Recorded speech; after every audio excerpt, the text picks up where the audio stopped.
Hello, hello, hello. Good morning, good afternoon, good evening, wherever you are in the world. Welcome to Feedback Friday. It is Art Edition. I'm your host, Jacob. Hello. Welcome to the art stream. How's everyone doing today? So, today, today, sorry, just had to respond to a thing. Uh, Today we're drawing a new character for a new area. We're going to be starting it from scratch. Um, I know plenty about the area, but I'm not going to reveal very much. We'll see what comes out through the art, though. So I have kind of a concept of what realm I'm going to be working in, some ideas around it, but for the most part, we're just going to kind of explore. It's going to be a little more kind of concepting, sketching phase today, and we'll see how that goes. Um, but yeah, I think I'm just going to jump right in. If you're new to the art streams, I tend to stream for quite a while, take a lunch. Depending on what I'm doing that day, I might kind of end the stream there, or we'll go on an hour break and pick up where we left off. I will have a Larry link for you at certain points, usually at the lunch portion or the end of the lunch. And I also today will be doing a recording of what we work on, so there'll be a little time lapse that we can kind of review at the end of this stream. So yeah, what will I draw today? It's going to be a new mouse, or at least some concepts of a new mouse. So yeah, let's hop over to the drawing screen and we can kind of just start to work out what we want to do. Because again, we're starting from a blank page. It's gonna be a bit to kind of get a character. Oh, Charlie, that was a rather unsuccessful leap up here. Try again. Come on, come on. You can do it. Try again. Get up here. I think she needs me to pick her up now. She like tried to jump up, and I have a bit of an armrest. Oh, come on. Oh, there we go.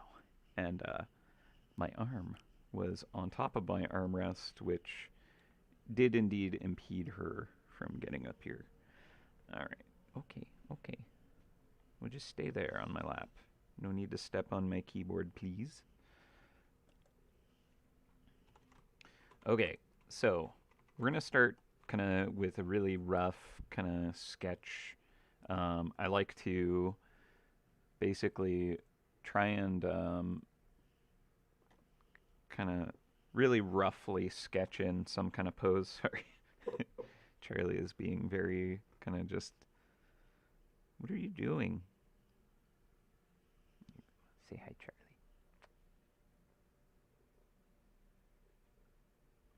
She's a little pestery because anytime I'm like talking on my headset, she's like, "Ooh, I'm gonna go see what's up," and then you know just want extra attention, I guess. Yeah, I know. Okay. She's like nuzzling my hand that's on my hotkeys. All right. So what I was saying is I'm gonna start by just kind of trying to figure out a pose. So I guess I can kind of share a little bit of what I'm trying to create, but I don't want to, reveal too much. Um, so this character is gonna be wearing some hazard gear, I guess we could say, like a mask, gas mask kind of situation. Um, Maybe goggles.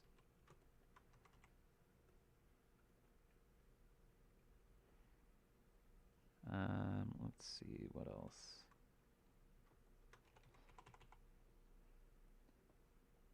And they're gonna be kind of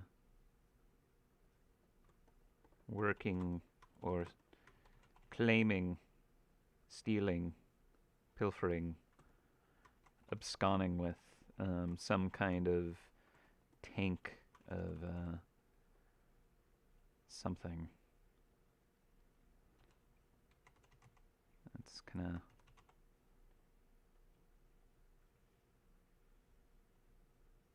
what I'm thinking this character could be doing.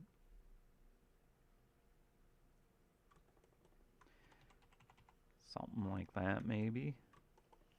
Yeah, I know.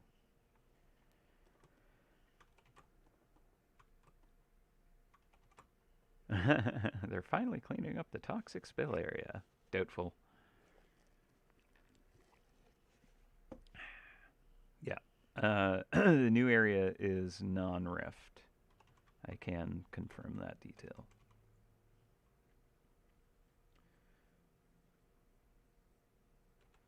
But I would like to kind of get a rift area going again soon. It's been a while. This one will not be a rift area.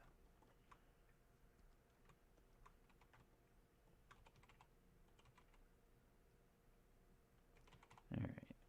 Something from the Rescue Rangers.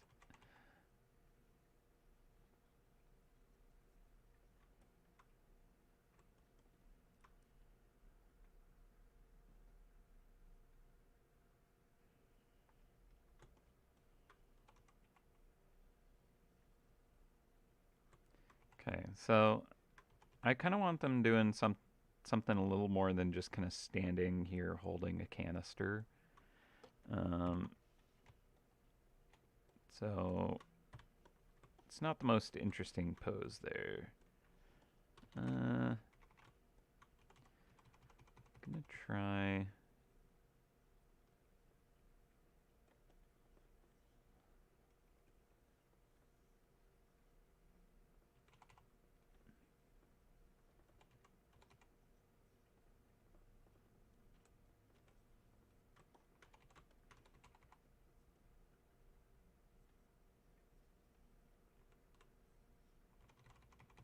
Something a little more dynamic.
Those are interesting questions, Max.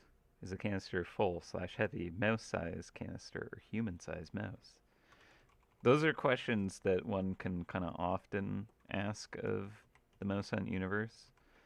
Um, and that's kind of up to you to decide.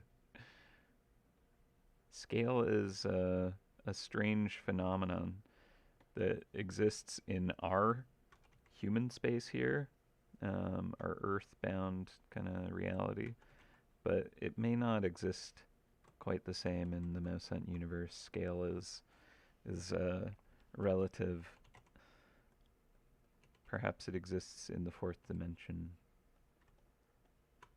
where this is a very different thing. I don't know. Wishy-washy response, because if you actually think about scale in the MouseHunt universe, things start to get very confusing very quickly.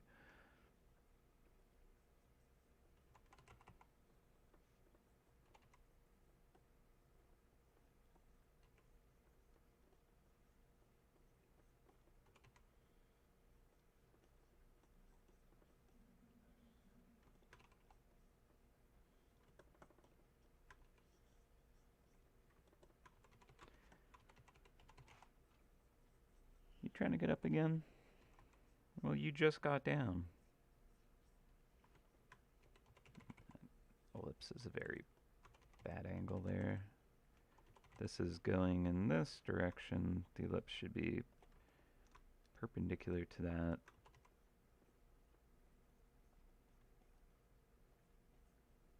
So I do like the idea of this being pretty heavy. And I kind of like it being a relatively smaller mouse. But like, strong. Okay.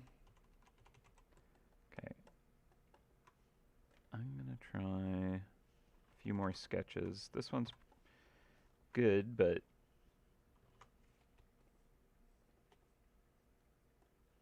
try some more.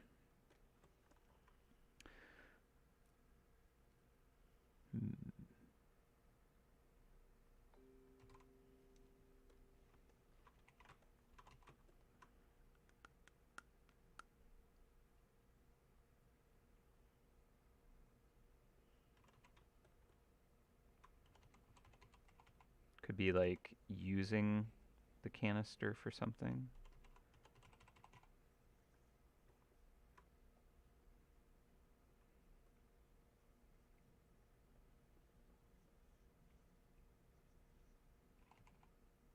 Like equipped it.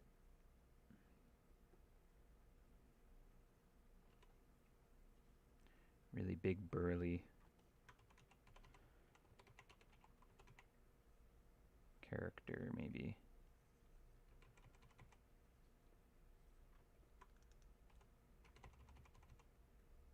Tiny goggles. Let's see.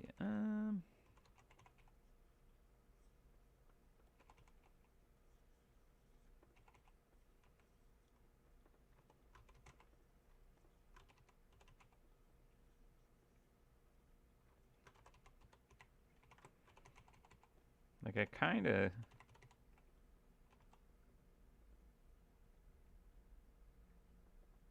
think it could be kind of hauling it over a shoulder, or it's like strapped to its back.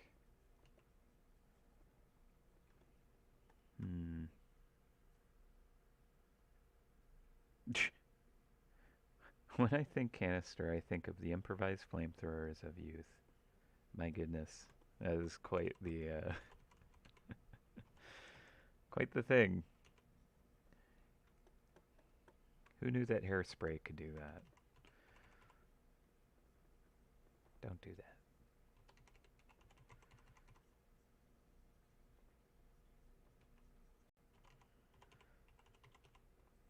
Standing on a roller coaster.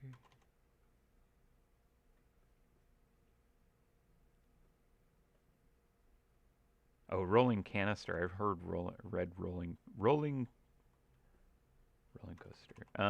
Yeah, could be standing on like log rolling it. It's a neat idea.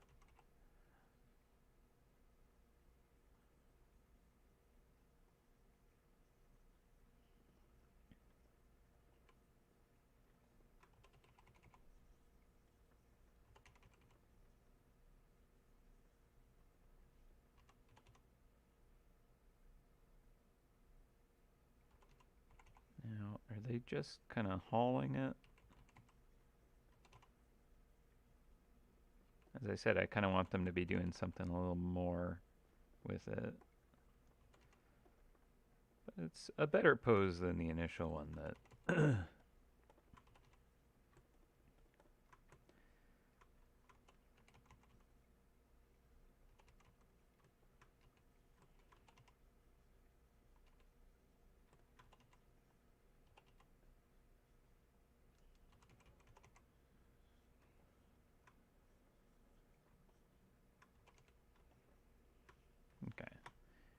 that's not it.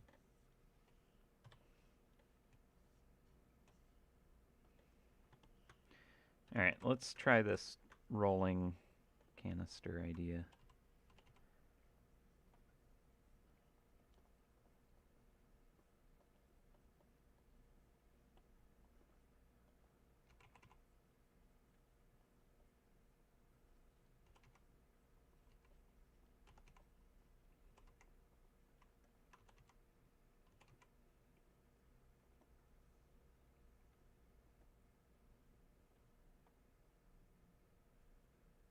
Gotta have the arms kind of up for balance. Kicking the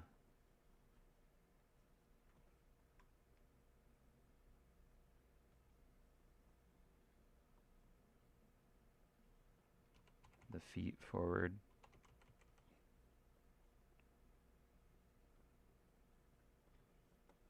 Like that kind of. That way we can make the canister bigger at least.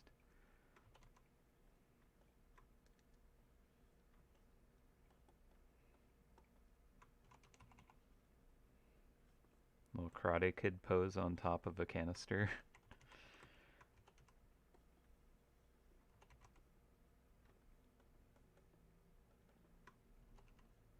This kind of makes it look like they're leaping over it. I want it to kind of be obvious that it's like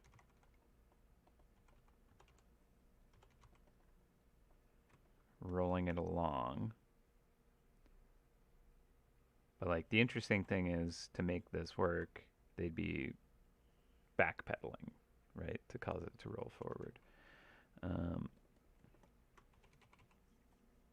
I'm just wondering how obvious I can make this.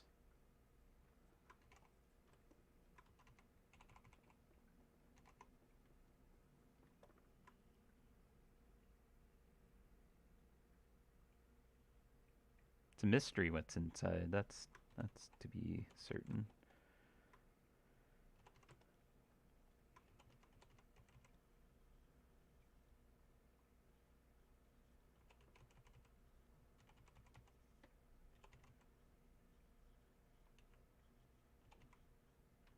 I don't want to reveal too much too early. We have lots of time to kind of work up the area. We'll do more characters, and as we do more, you'll learn more. So I don't want to get too much into what's happening.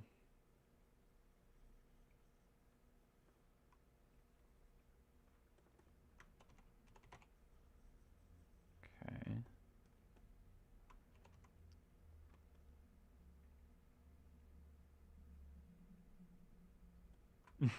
Moonshine.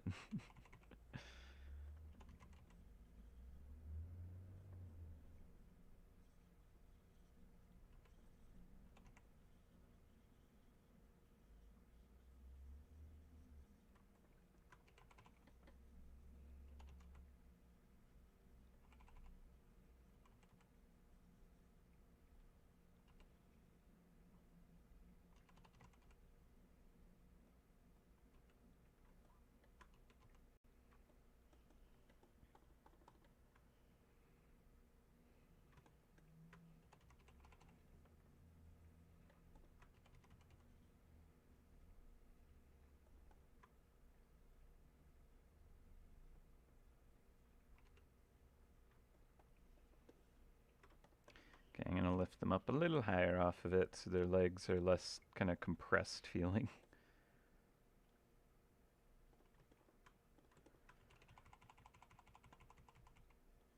Maybe it would look correct if they're both kind of kicking forward.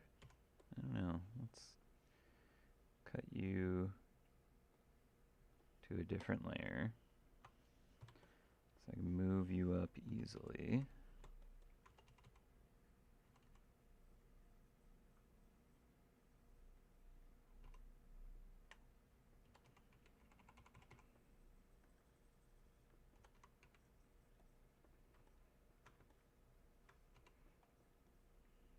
Yeah, not a rift area.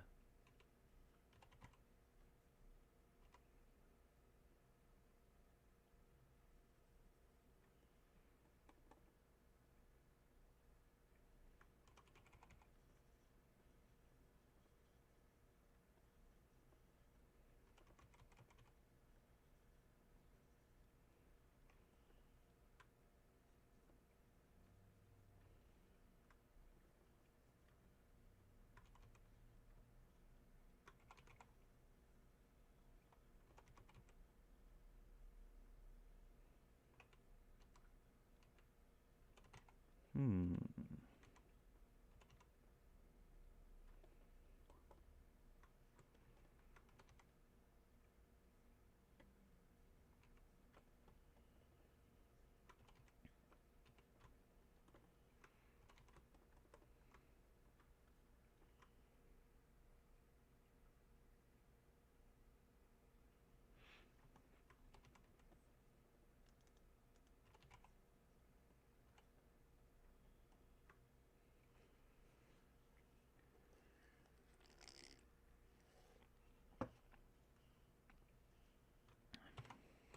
Maybe if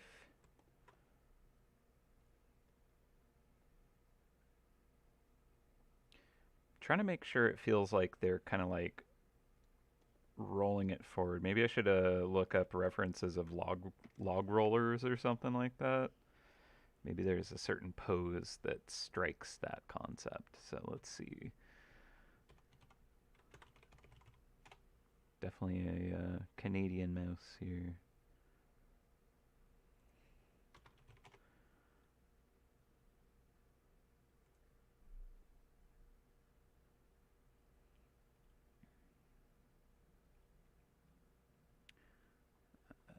Nothing. All right. Log roll technique. No, that's like injury kind of thing.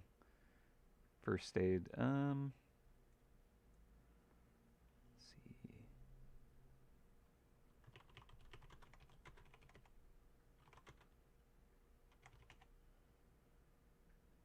Okay, they're very tilted forward, which makes sense.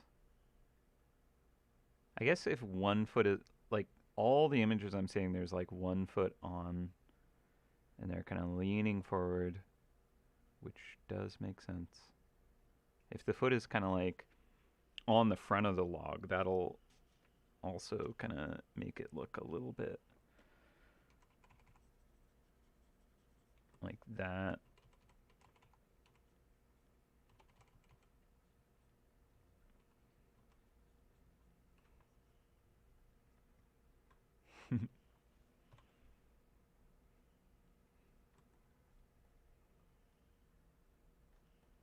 Okay, so if the head is kind of looking more forward, it's maybe a little more intentional.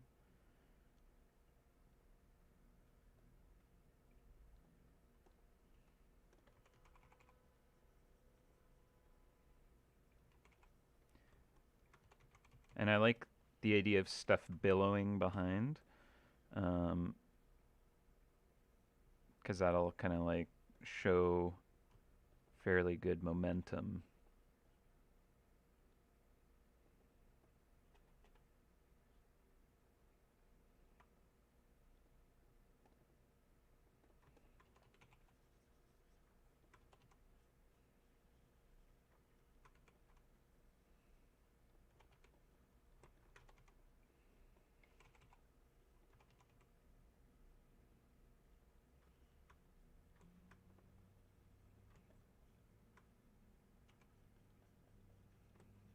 I don't know why, but I'm like, poofy sleeves. Poofy sleeves are fun.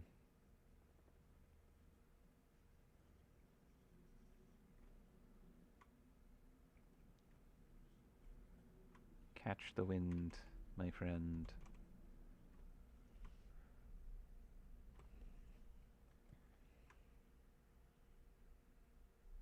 Okay, this does actually feel like it is uh, rolling this canister now, which is great. Oh, I'm kind Kind of thinking this isn't a bad pose.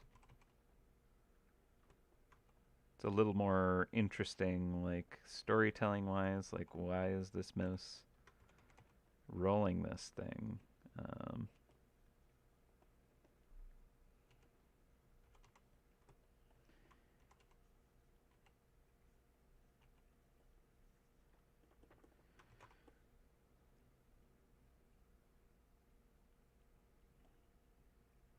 Graffiti in the background. Oh, actually, I do like that. I kind of want to do that. Right. Um,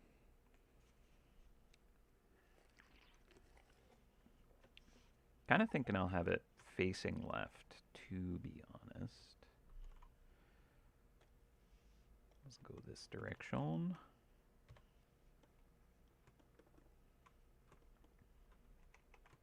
Also, let's see. In terms of like gear, I think I like the idea of like big heavy gloves. Just because if we got this kind of like PPE gas mask kind of situation, I think like heavy duty looking rubber gloves are also pretty good. But then like a nice light billowy shirt is just such a weird contrast that I don't know. I think it's kind of fun.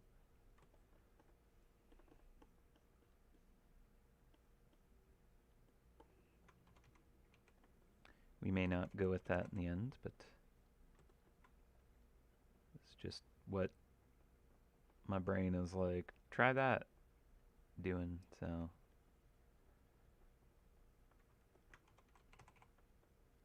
So we explore it.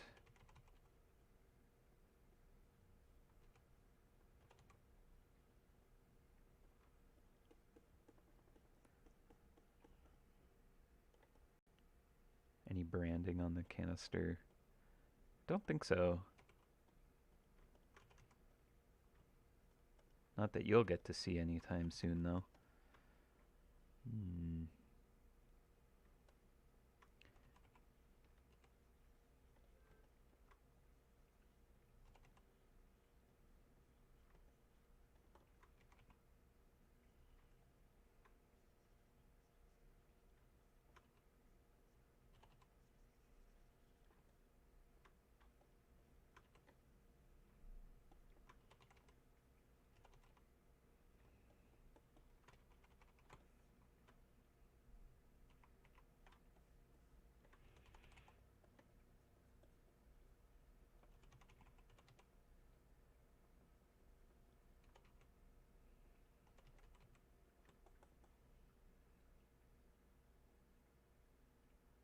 Yeah, maybe I don't want the like super poofy sleeves for this actually, because then the gloves don't kind of work as well.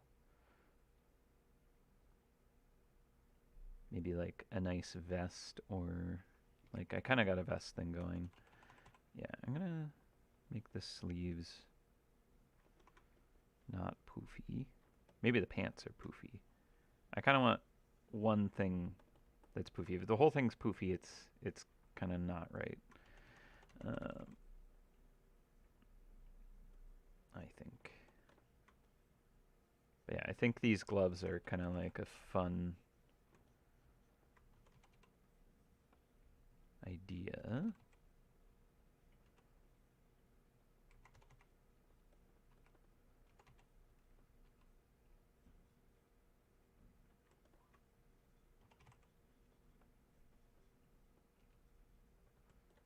So I'm gonna make these work more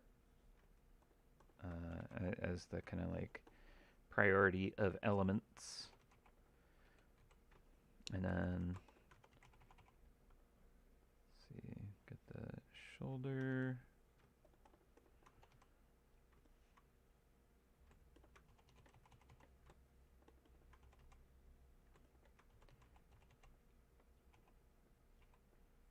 Torso here. Let's just check our pose. Alright, so we're going to have our rib cage, shoulders, head here.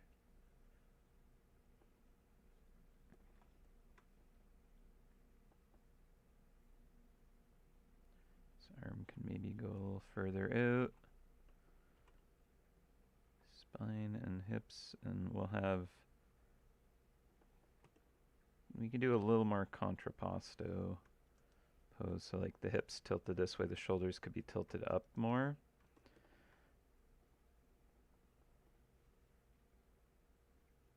Have that knee come further out. Maybe that foot is also getting ready to step on it, because that's kind of more the log roller pose. So we'll drop this shoulder down.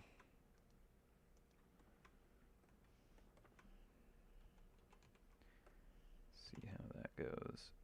All right, grab that. Move it lower, but I still want it raised up as a counterbalance thing.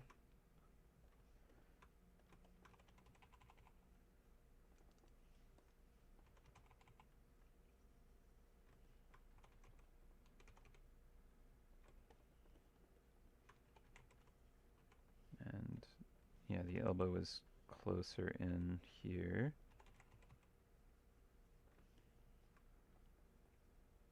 So we're gonna kind of almost see the top of this shoulder, like the shoulder blade could be almost right there. It's kind of like pivoted forward, right? And then this arm is more kind of raised up and off further out. Might even kind of lift it higher. If I go too high, kind of maybe feels like they are diving onto it and landing on it, like cat pose. So like if it's maybe more like that. No, I think actually outstretched is better.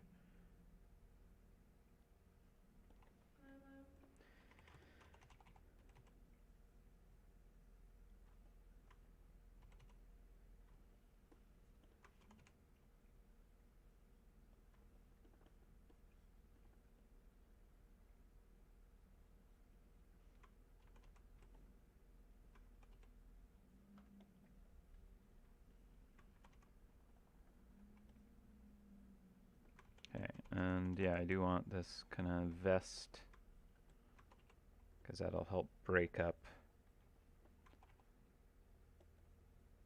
the shapes and make it a little more readable.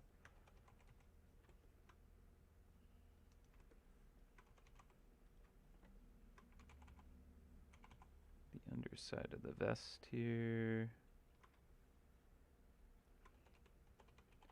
I can figure out this mask a bit better for sure. The ears, all that. Maybe the head should be a little further out as well.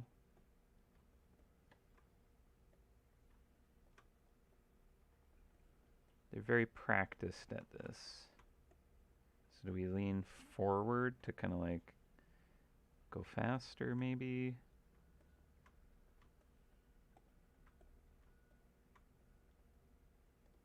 They do want to go fast.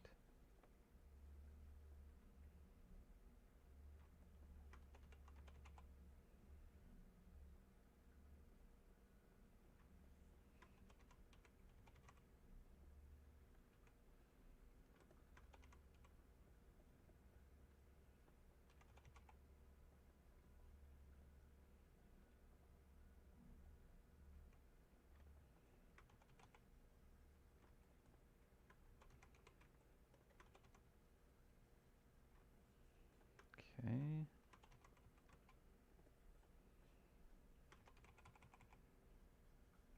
Do I want it to be like a full face mask or multiple parts? I think I'll try it as multiple parts. So we'll start with the face.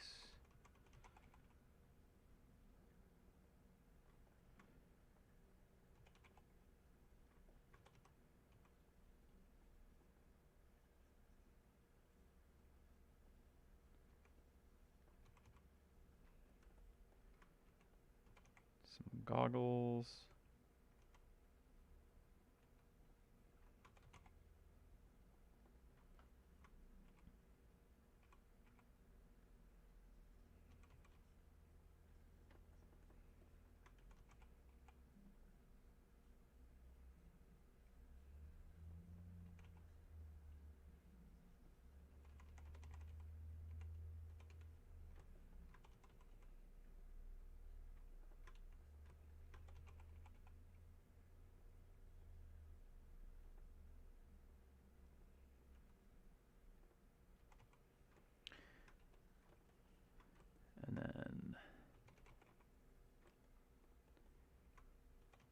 Maybe there's like hoses coming off of it.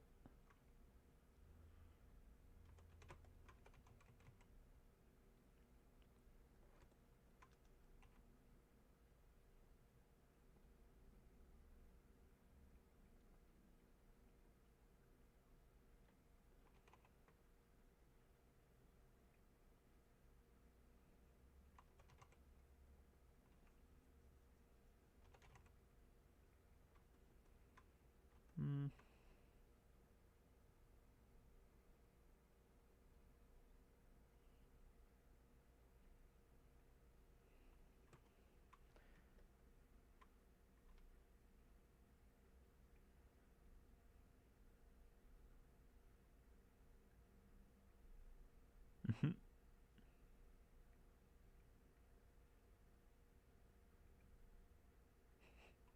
The canister is Larry's wondrous hair rejuvenation spray. How did you know? Orange flavor. It's pretty good.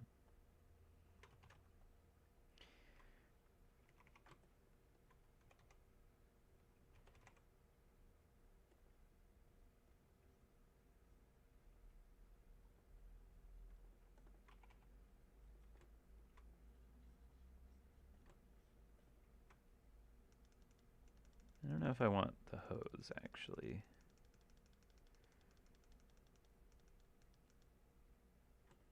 Hmm.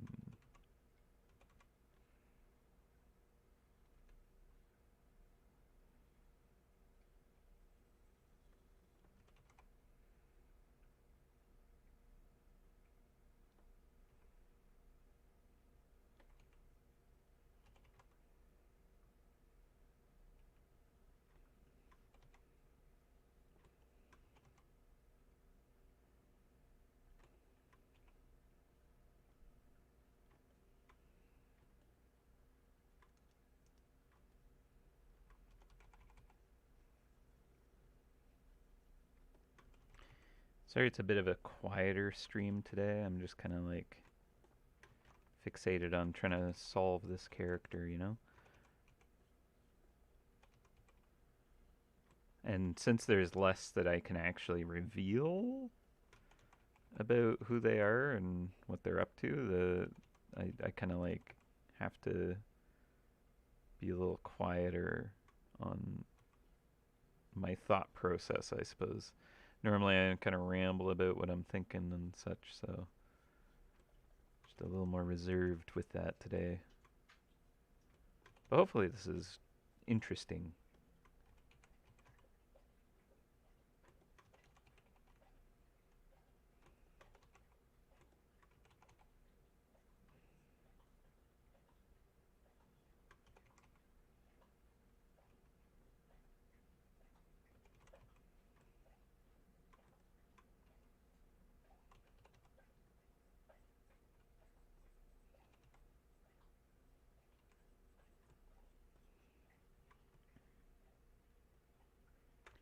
Newest Spider-Man knows.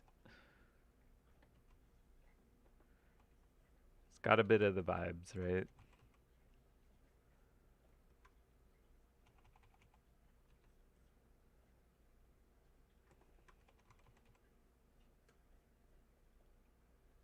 Okay, I think the full mask is pretty good, actually.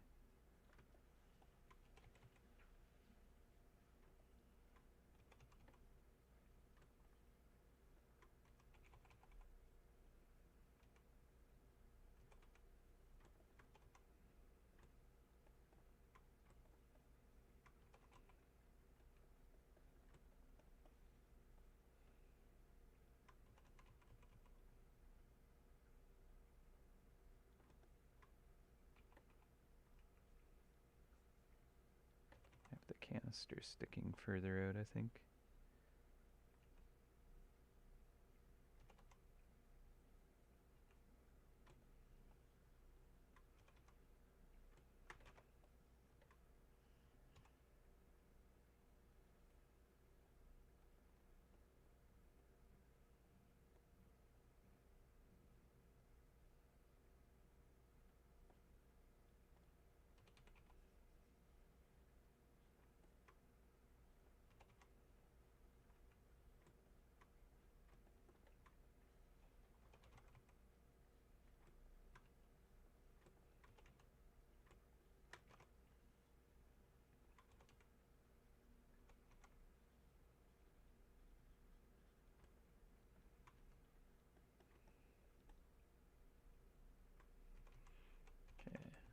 like higher waisted pants for this character.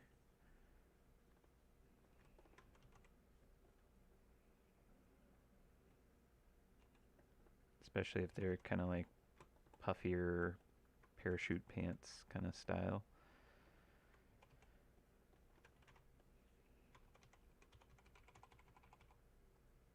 Okay, so does this leg...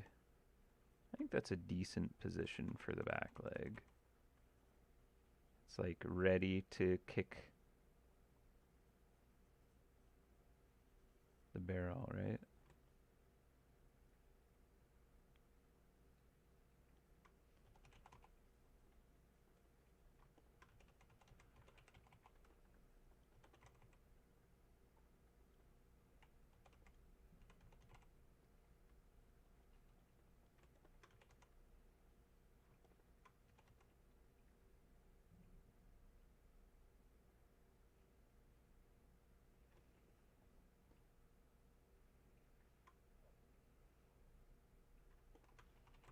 If they're too close together, it looks like it's not going very fast, maybe. Right?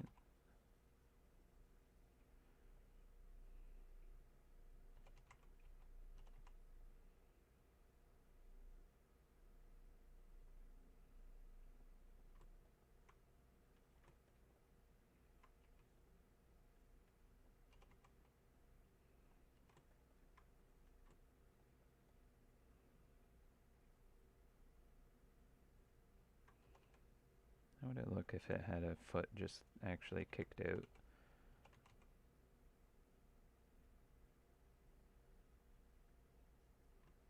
Now it looks like it's falling, right? So definitely not that one. If the leg is going behind,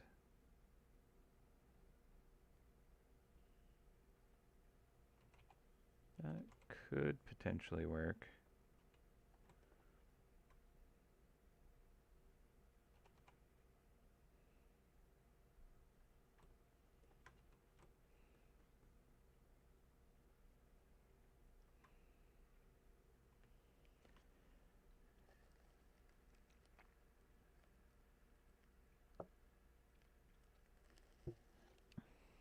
Yeah, like essentially the way it works is the foot is on the front, kind of over the tipping point, and that has friction that's going to kind of want to fall down, so the log's going to roll forward, and then just before they would kind of slip off completely, the next foot lands on top past the tipping point, and then you're just kind of scooting backwards the whole time.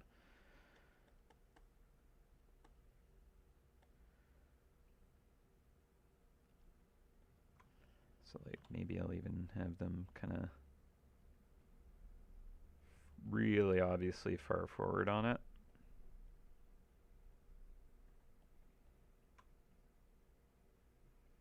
Kind of help reveal that idea. Yes. Why would you have that song stuck in your head? The Log Driver's Waltz. Classic. So mysterious. Such a random thing.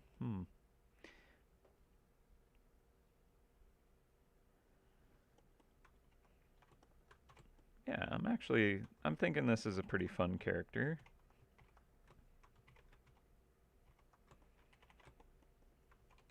Okay, the glove here doesn't feel the same as the other one. The other one's got like much longer collar, sleeve, whatever.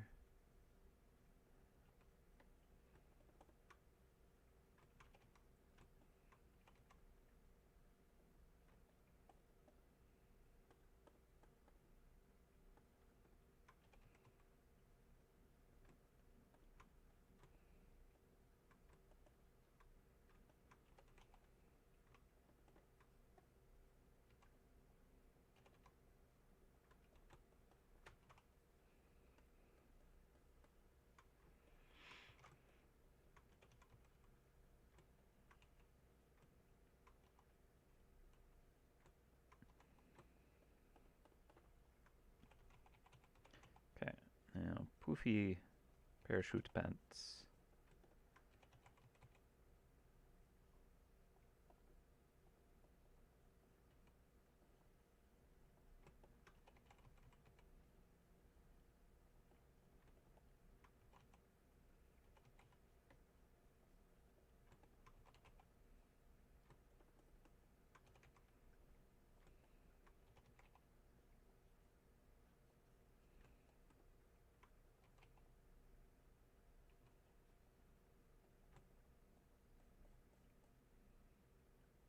Okay, I think I actually did prefer the other leg going forward a bit.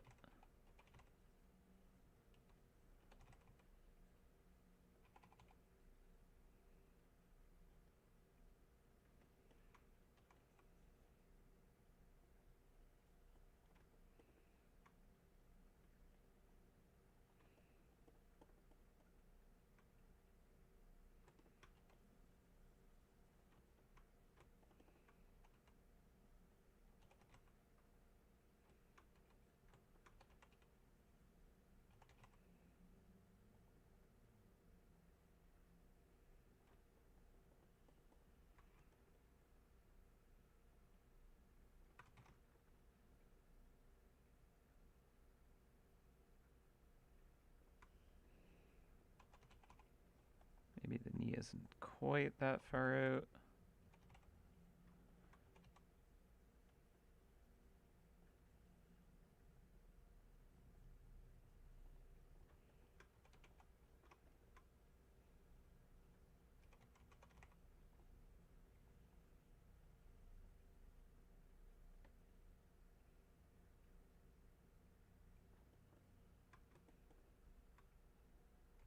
No, doesn't look good with it right beside.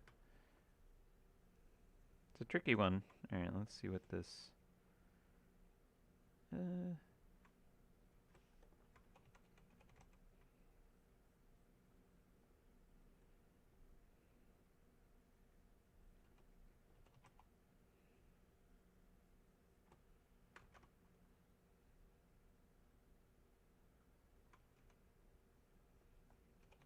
Again, the hips are kind of dropped.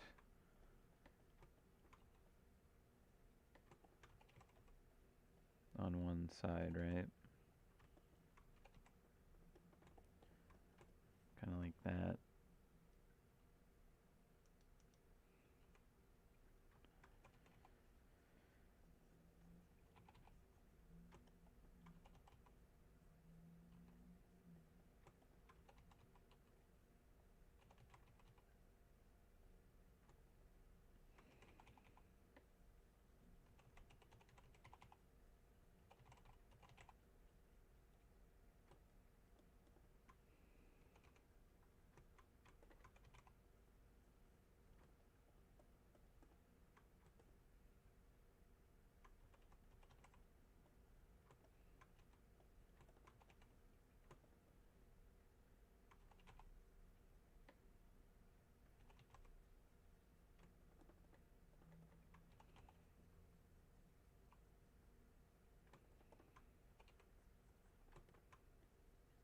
Just need to kind of like figure out the general pose, and then we'll be able to kind of see if the silhouette works for this action.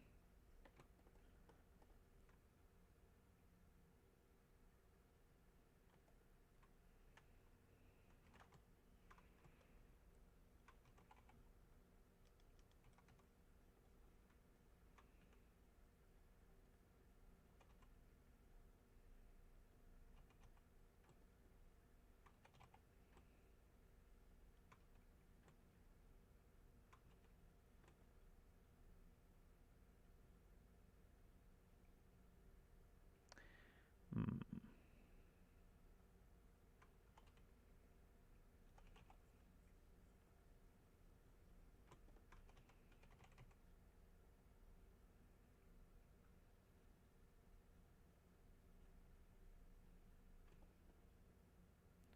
Just don't want it to get like confused with this is the front foot, right? And right now I'm kind of like feeling like they get muddled with each other.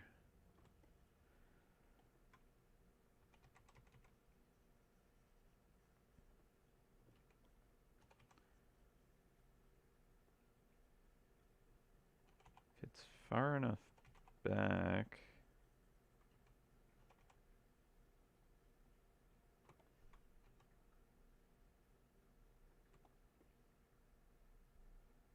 But it looks more like they're struggling to balance if I go too far with that.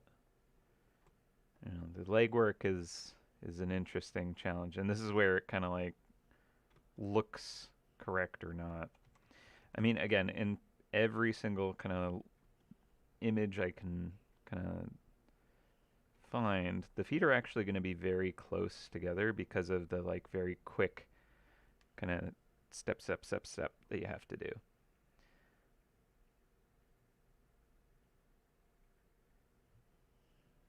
Right?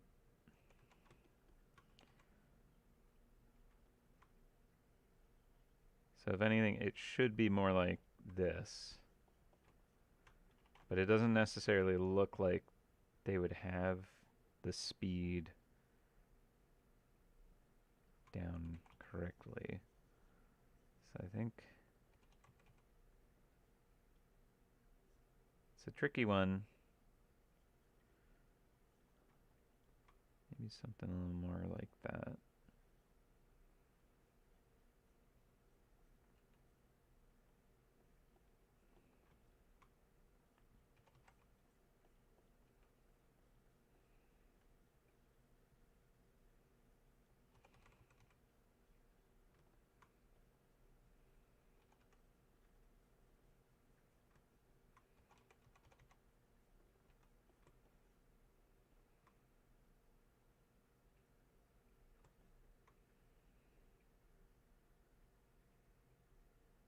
Tilt the floor or ground.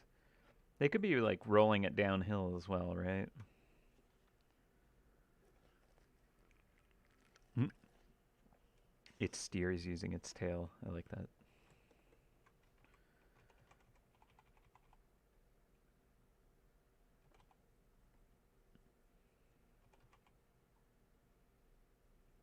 I mean, it would definitely use its tail as part of this balancing trick, right? Tilt the floor slash ground. Yeah, actually, like that's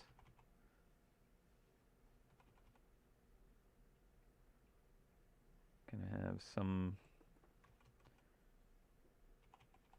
something like that to kind of indicate maybe it's going down a ramp or something like that, a hill.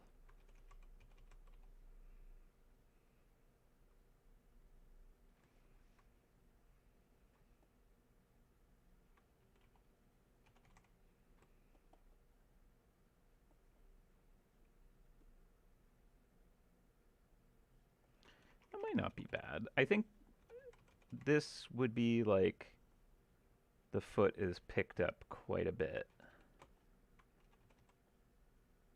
Like I think the faster it's going, the higher and further back the next foot needs to be, because like it's rotating so fast that it needs to kind of like get a spot as it's kind of rolling and then apply the weight. So I think it might be kind of like this.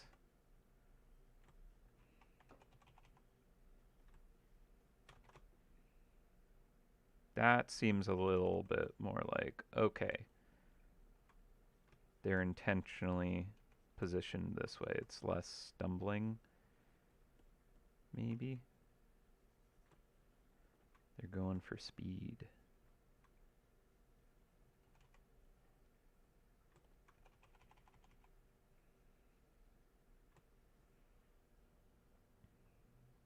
Okay, I think that's pretty okay.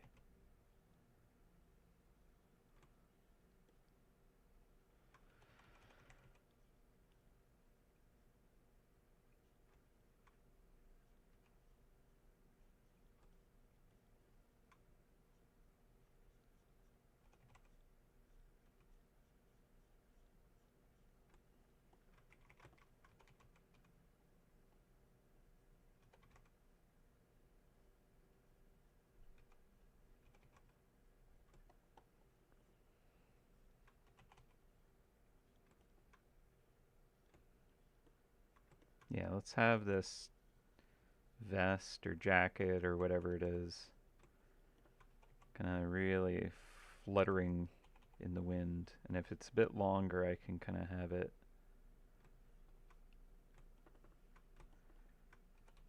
come out here.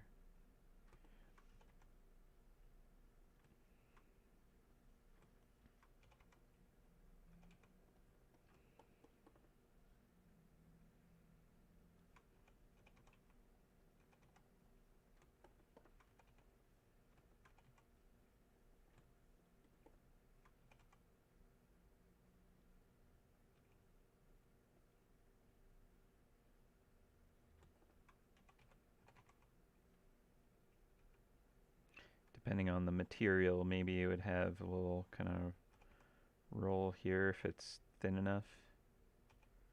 If it's like a stiffer material, maybe it wouldn't have that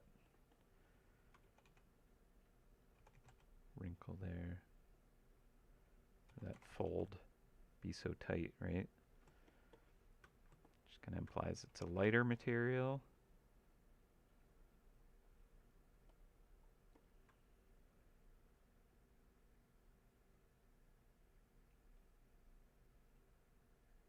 Yeah. Position the back foot further back, making it look like he's preparing to strike it down. Yeah, exactly. I think that is what it needs. Further back. Like I think here it's relatively balanced, but maybe we can push it just a little more. Oop.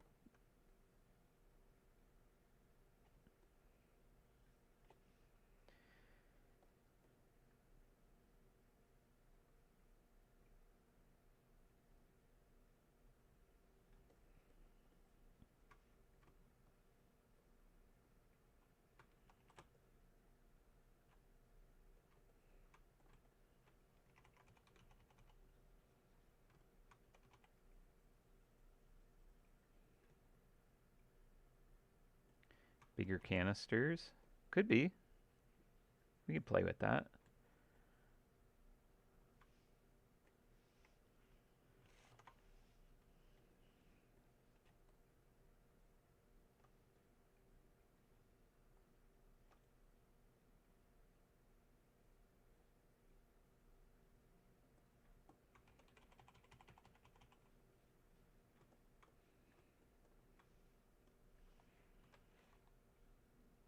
This platform should probably be its own layer, I think. Let's cut that out.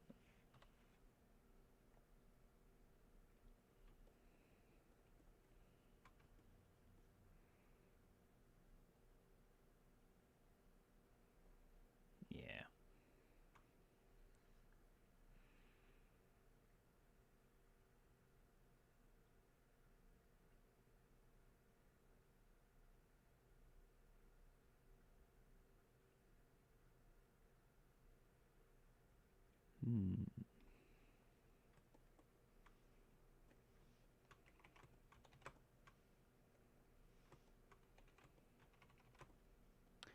I do like this pose a lot. I'm gonna hide these other ones, and I think we can focus on this.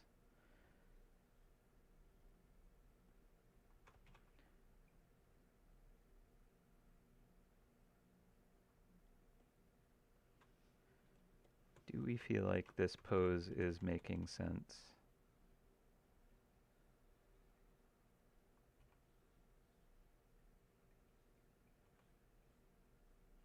And if this canister has kind of like odd shapes on it, is it gonna work with this? Like if it's got like a hose or panels or whatever.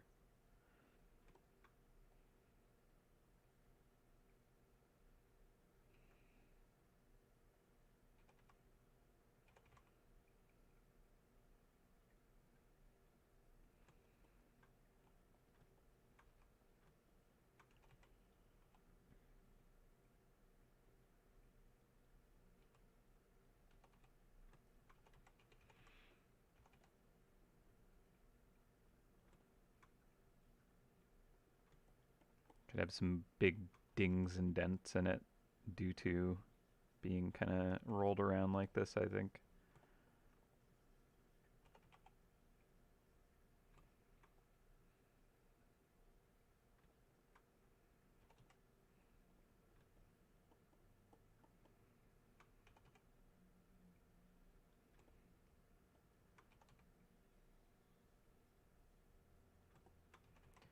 Okay, and I think this would be the bottom side of it. And pressurized canister. I guess, like, usually those are domed, but I think you can also have it where it's like domed inward, like a concave instead of convex. I don't think they tend to be flat walled. They'll be kind of like rounded. But like, would it be better for this to be concave or convex, I wonder? I feel like convex is more likely.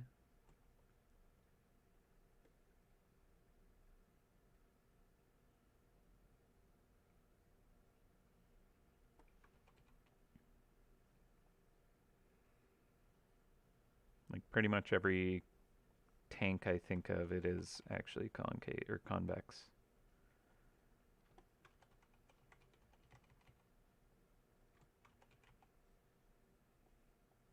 So like the bottom would also be convex, but it's got like this kind of lip that comes out that it can kind of stand off the ground with more easily.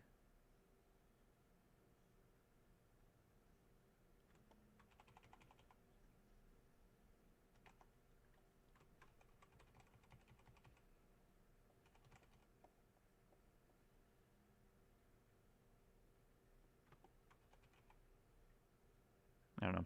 Maybe it doesn't actually matter that much.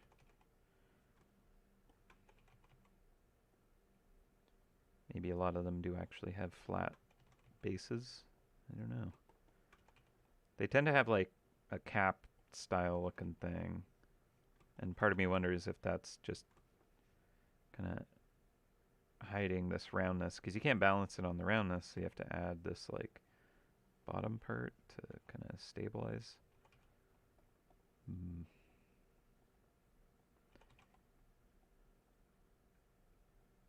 How much is it like for pressure management? Is it just kind of how it was done at one point, so people keep doing it that way? How do this work? Do not know.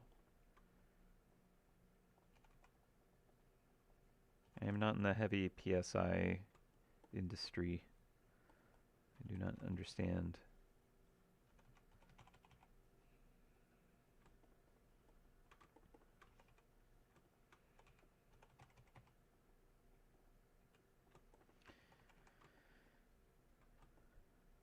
It's some kind of grape soda or some kind of soda, so like this activity of kind of rolling it and clunking it around on the ground is causing it to build up even more pressure.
Could be a bit leaking out. Why not?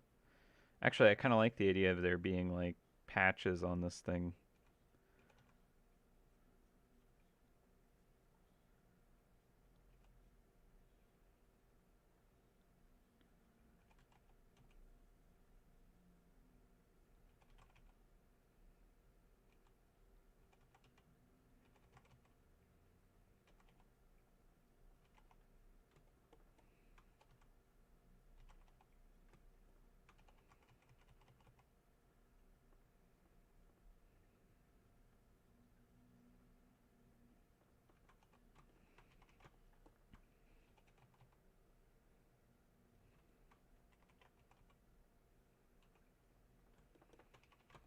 It just makes it spin even faster. Does not seem like the safest way to move canisters around. No, no, I don't think it is. But such is the mischievous mice way.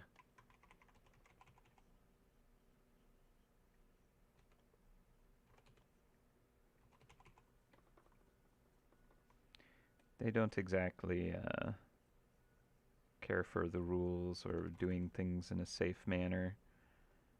I think they're doing their best to get away with this as quickly as possible, in fact.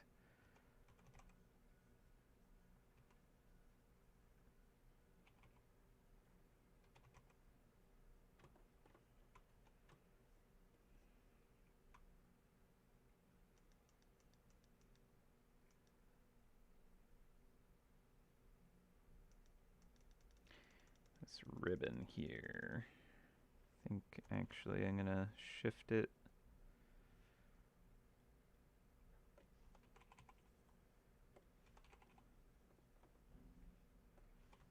to be further up because I moved the belt to be kind of more waist.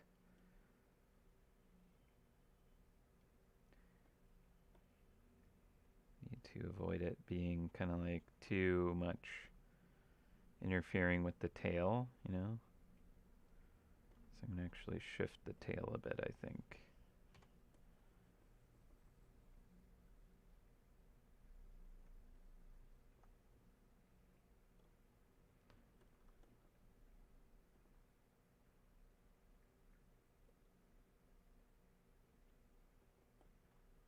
Perhaps something like that.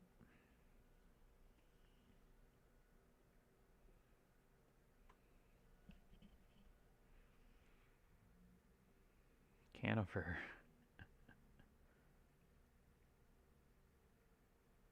Cano surfer.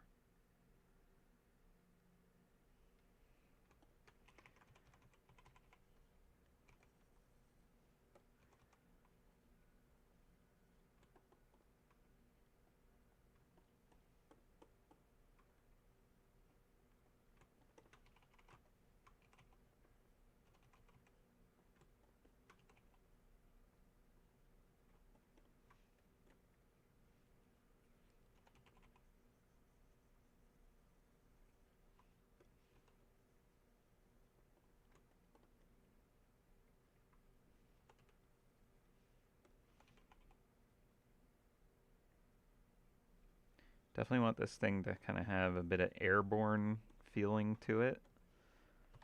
So I'm going to make sure it's like off the ground enough.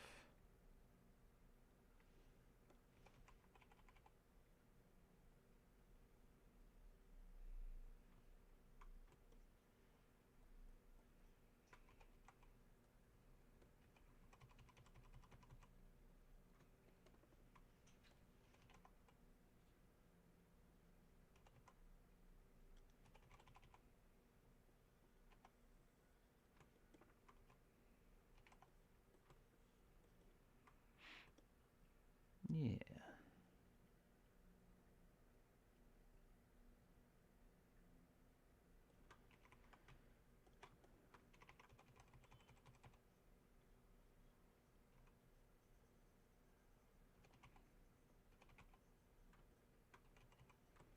All right.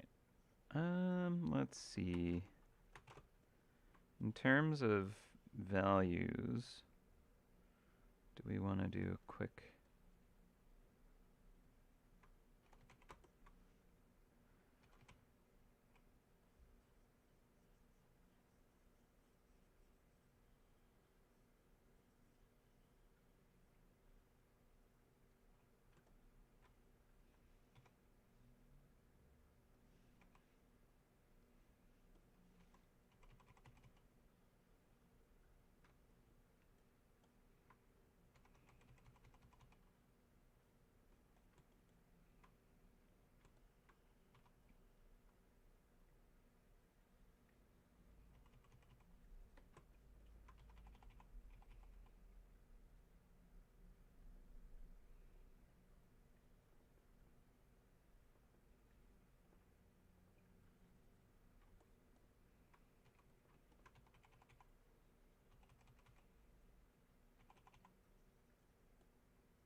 Midtones for the mask. Maybe midtones for the pants too.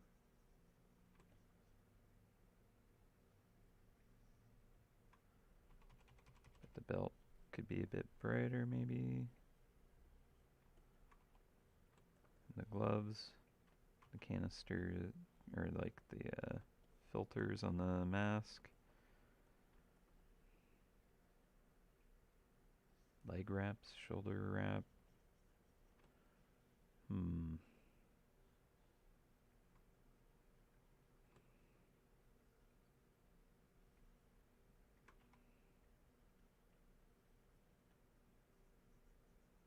Maybe the canister doesn't need to be that dark.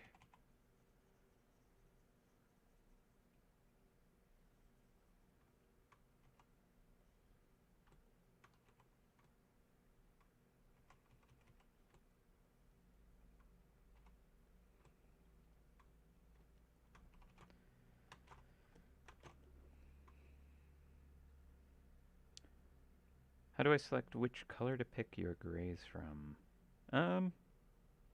When it comes to gray, doesn't actually make a difference what color I'm going from if it has 0 color saturation. They're all the same. If you actually look at the kind of hex code, I can kind of go to any color on here and it's still going to be kind of the same hex code, so it's technically the exact same color. As long as I'm all the way on the left side of this.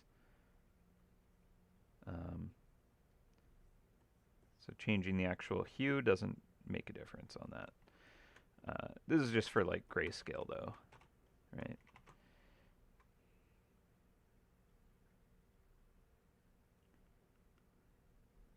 All right, so I'm relatively happy with that look.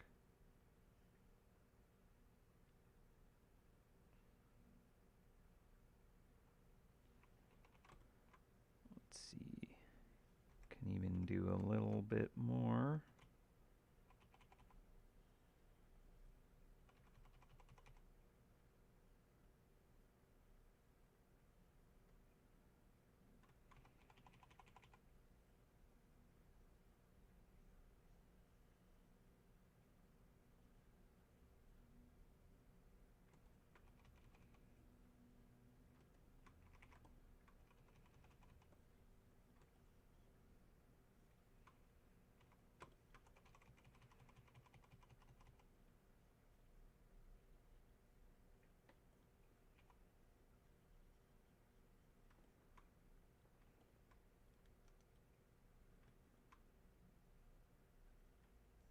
I think at a certain point, we might as well just start rendering.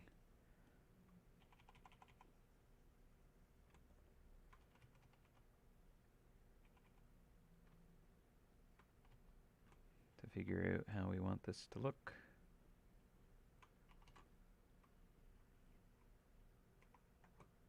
Okay. Yeah. Let's do that.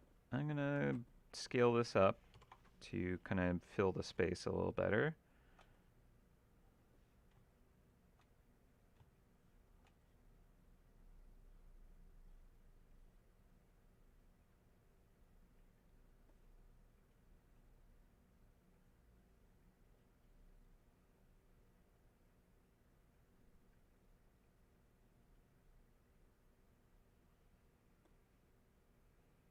That seems interesting.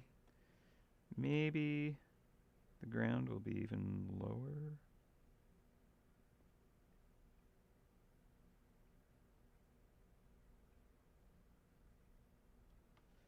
I think the shadow.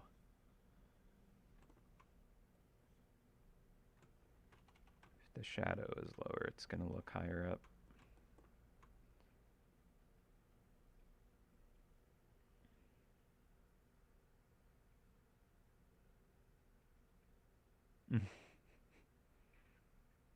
Oh yeah, no, that's definitely a good point. Chaotic memoir. Um, may have kind of like gotten the sketch to a point relatively quick. But when it comes to actually rendering this out, yeah, we could be at this for days if I let myself. But I mean, it is coming together relatively quickly, and I might be able to paint it relatively quickly. These things can technically happen. Believe it or not, it's been done before. All right, so let's drop this down, and yeah, let's just start blocking in our flats. So I'm gonna give myself another folder for the canister, and maybe I'll just start by blocking that in. So let's go with this.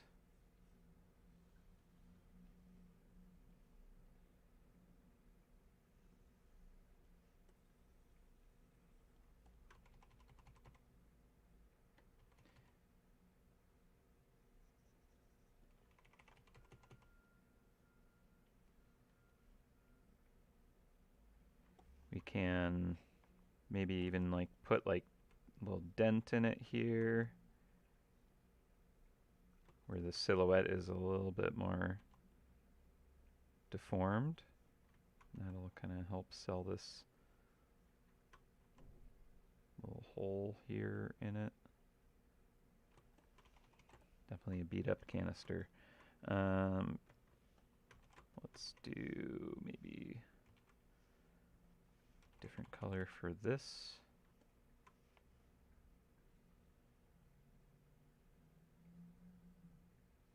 I feel like this hose would get crushed as well.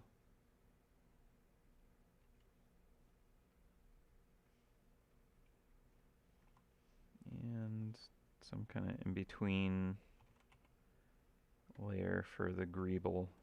Although let's do like a very different color. And as you might know, the actual colors used in this step are not critical. They're kind of more placeholder. I usually give some kind of relative color, but in this case doesn't necessarily resonate that way.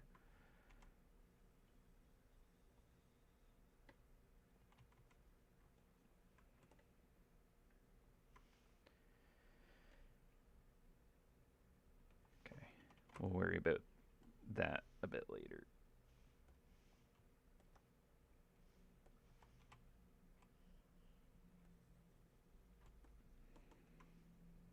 Mouse. All right.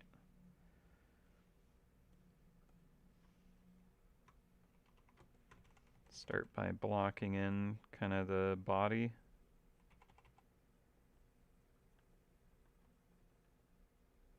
I kind of go from the furthest to the back and build my way up in terms of kind of constructing the layers.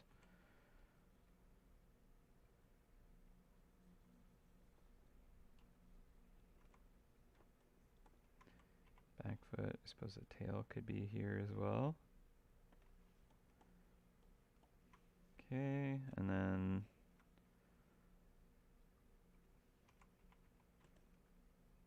there would probably be the pants layer. This leg might be on the previous layer as well, technically, but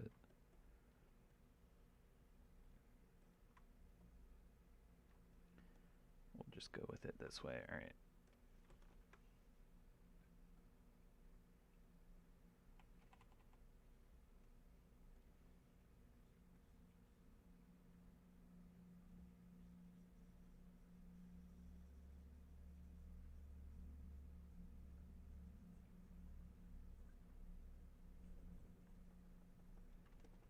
Kind of overpaint and then erase away to get the silhouette that I want.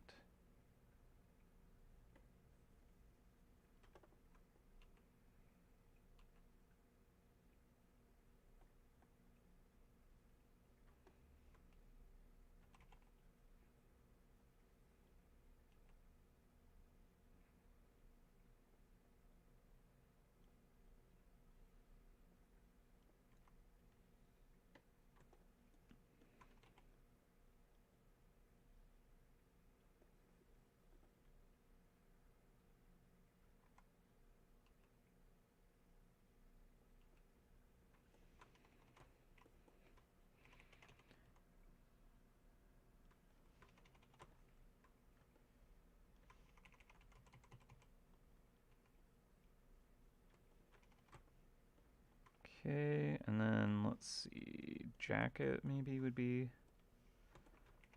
a layer above that. Again, we're just tossing whatever color is at this that we want. None of these are final colors by any rate.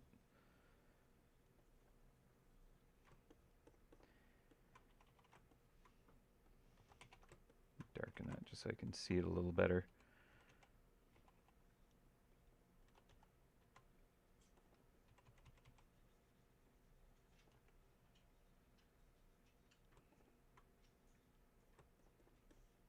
Okay, and then we're going to do the arm above that.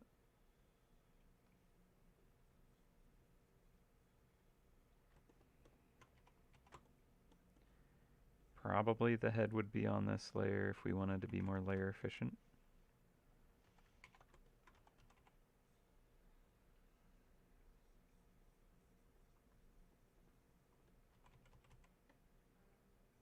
Watch out for tangents. This kind of arm here and the ear kind of end up in the exact same kind of angle, so I think I'm gonna tweak the torso just a little bit.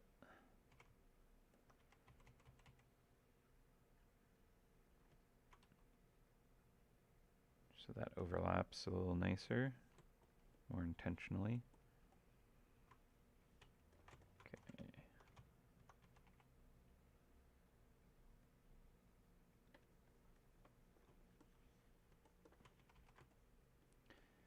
All right, and then we need the gloves.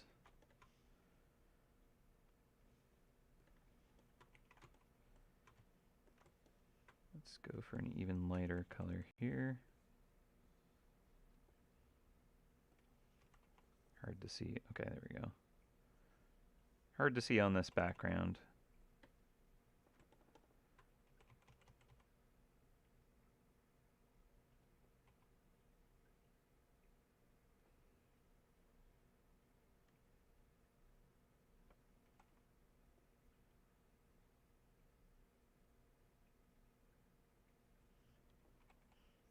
Okay, we have about half an hour before we're going to go on to our lunch break.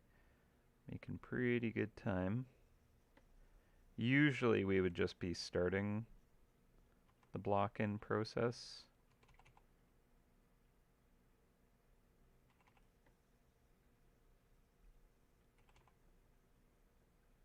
So we're not like crazy ahead of schedule or anything, but doing decent. Okay, and then I'm gonna do glove on this side. Might change the finger positions a bit on this one, but we can finesse that in a bit. And make sure I'm using an opaque brush.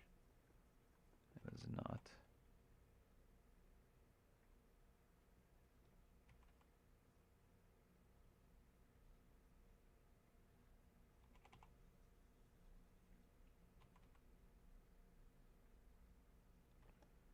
Yeah, I was thinking maybe the fingers.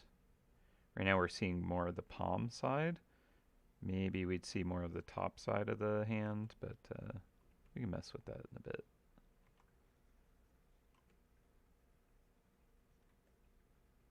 I don't disagree with that hand, but maybe it would be better.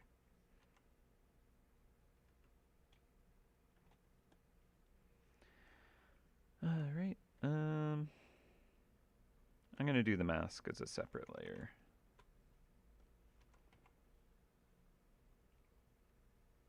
Don't need to be like super layer efficient necessarily.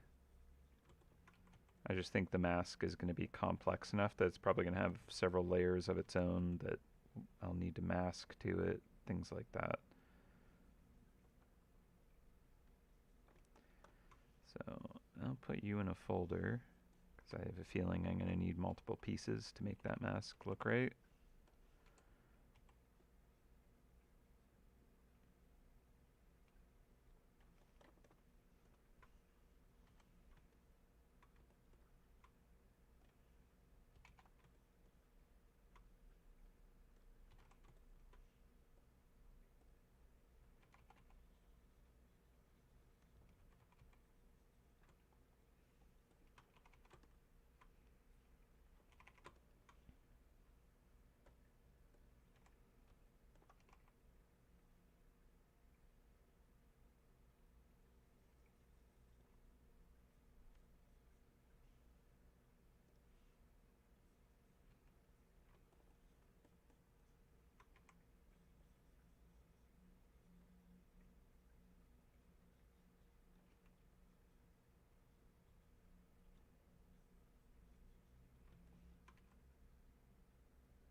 let's do a little strap here.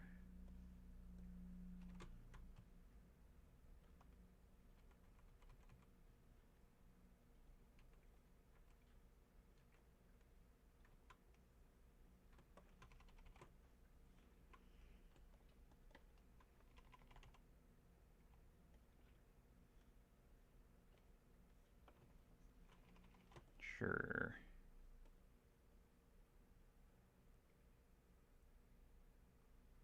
Okay, pants. Gonna do a layer above that for the kinda the wrap.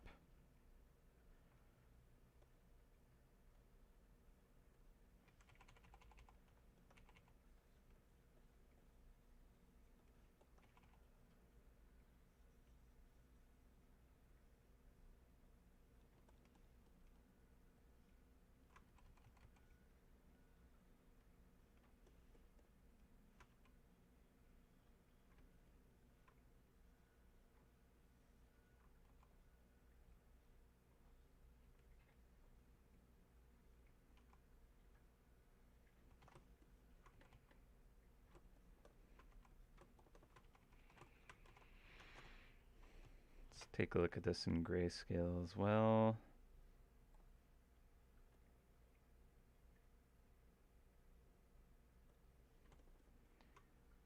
So, background, background, background.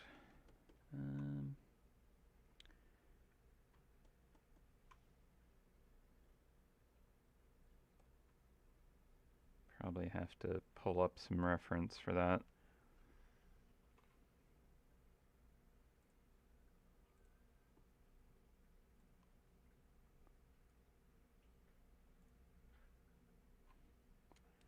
Okay.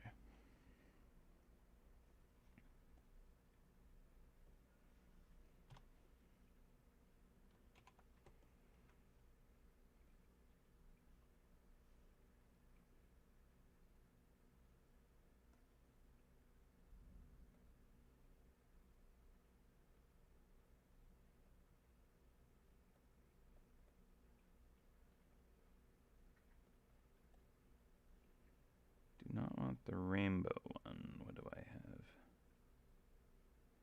Foreground to transparent.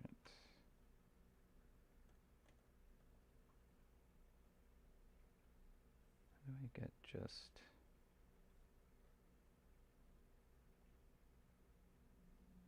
drawing color...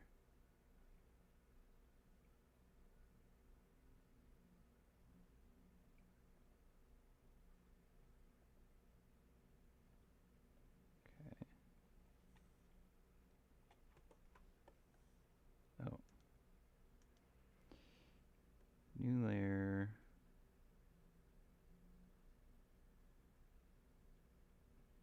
Straight line.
Maybe I don't want it quite this saturated.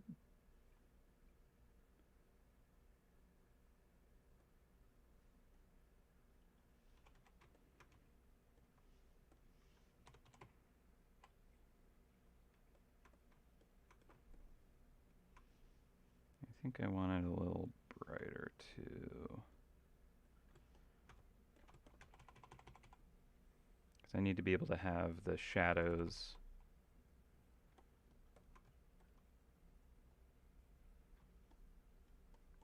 on top of it. Also color-wise, again, I think I want to drop it down a bit more.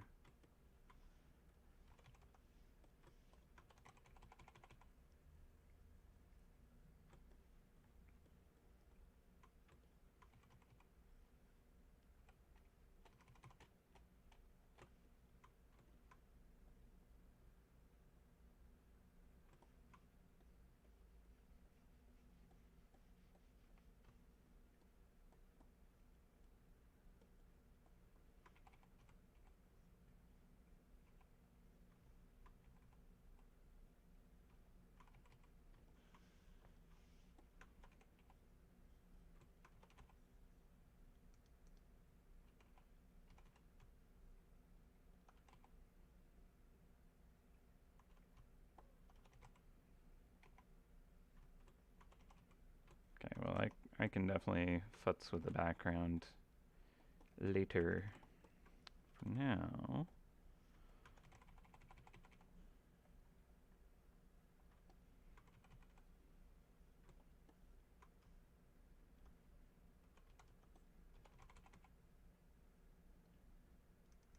yeah, the shadow should be a separate layer, definitely.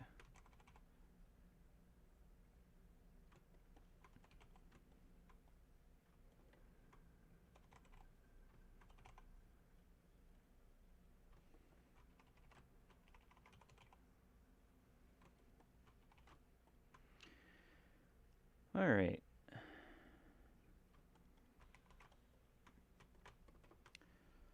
So, we're still missing a few things we need to block in.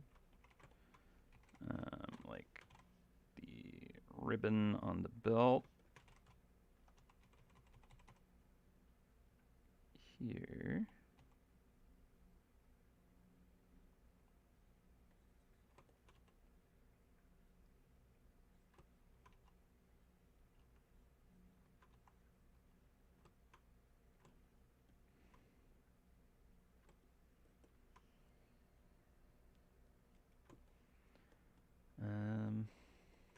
Kind of like the idea of this gas hissing out.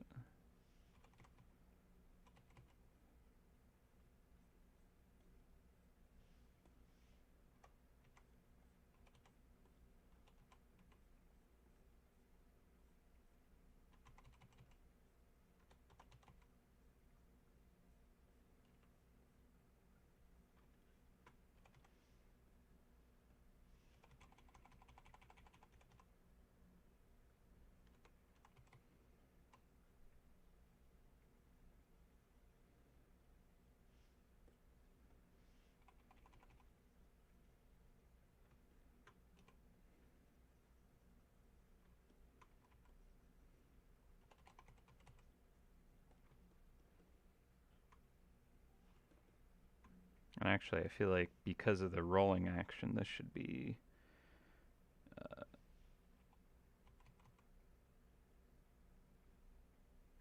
more like that.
layer.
Let's turn the sketch down even more.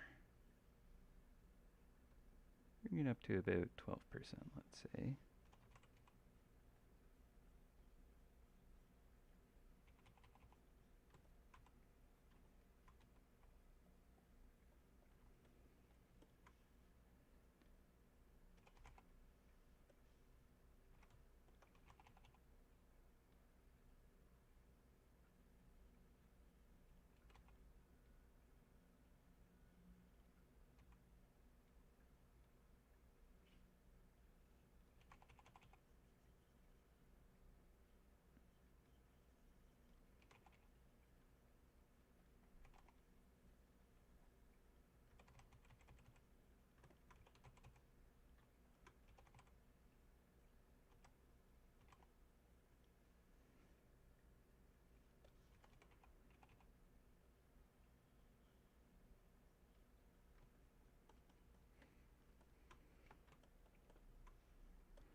All right, and we need to do a layer behind for this glove here.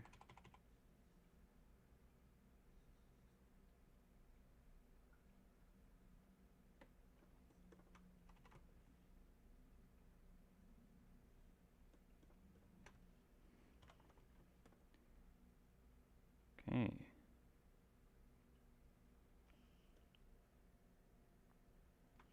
I think value-wise,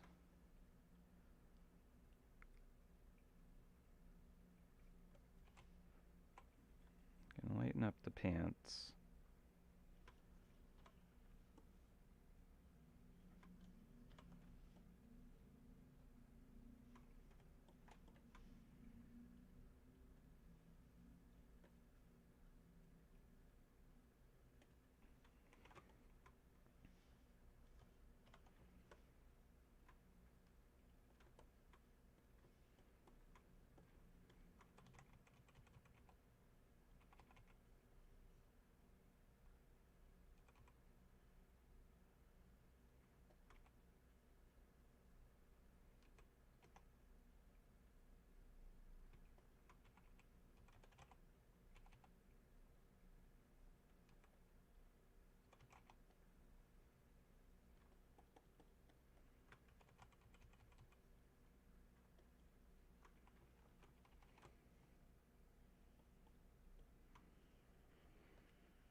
Canister looks like a prototype droid with a square eye.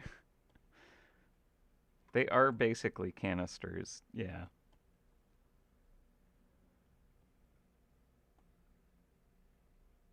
It'd be funny if they were just like canister droids. They just had these little feet that popped out and walked around.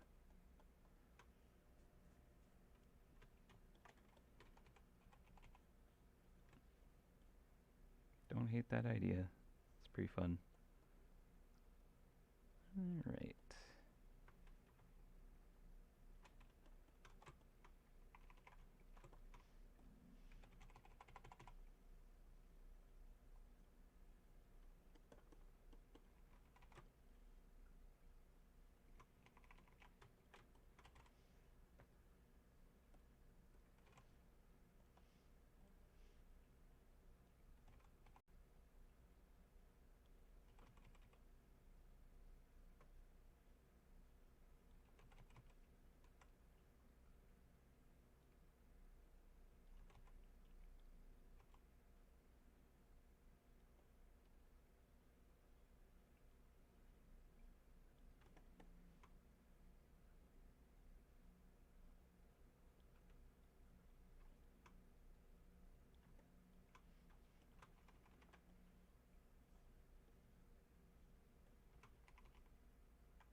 Would the mouse be holding anything while balancing?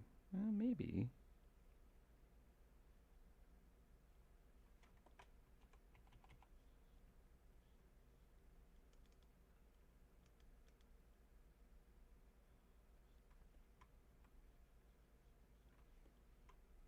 What would we want them to be holding, I wonder?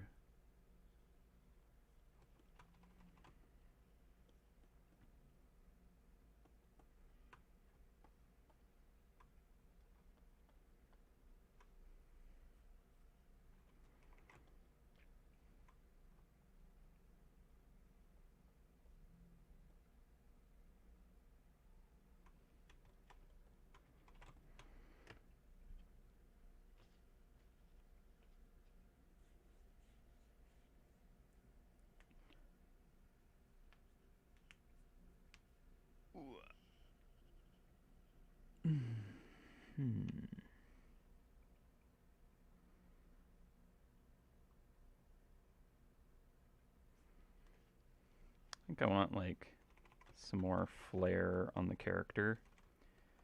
Um, like for example, earring or something stylish.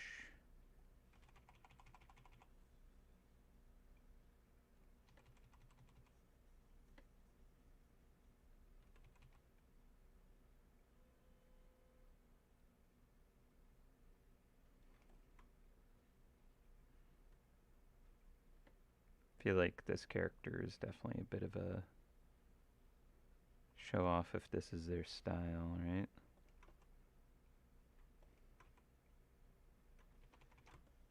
They might have some kind of fun detail.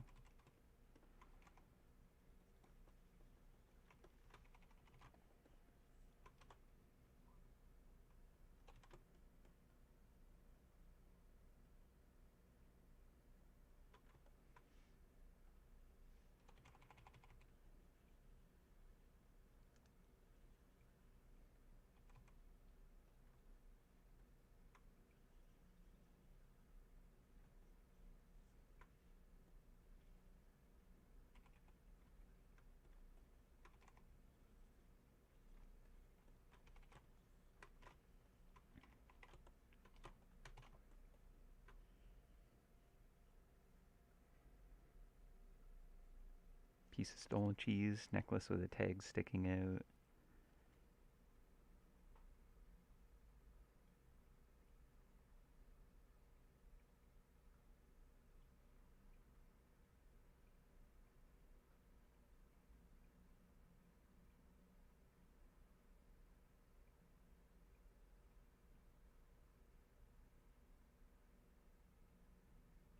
Pants chains. I could totally see this character having pants chains.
The mouse clenching his fist with only its index finger pointing horizontally for both hands.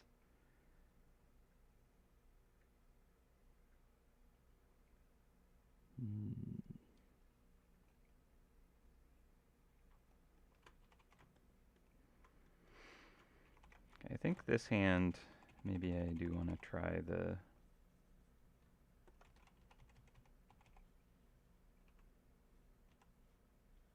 viewing it more from the top.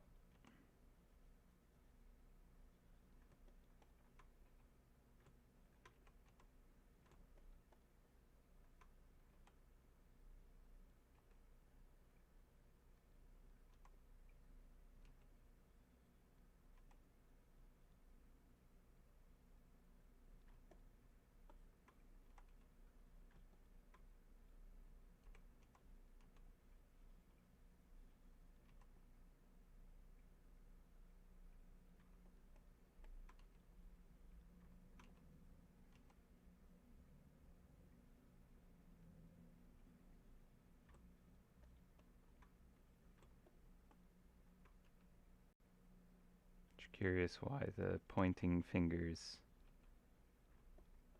suggestion.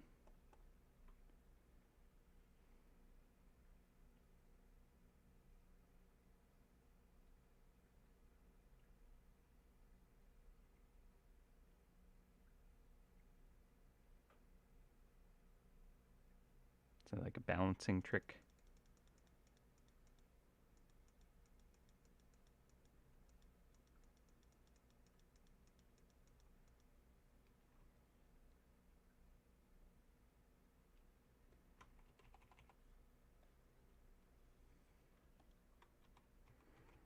Okay, we got 4 minutes until I go on lunch.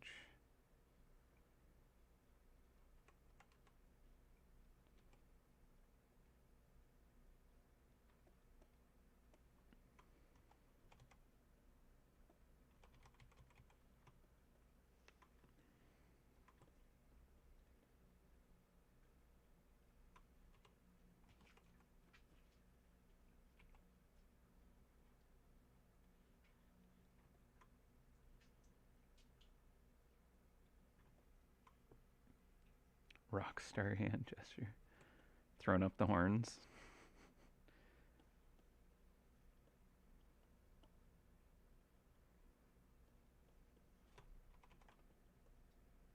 Just playing the air guitar.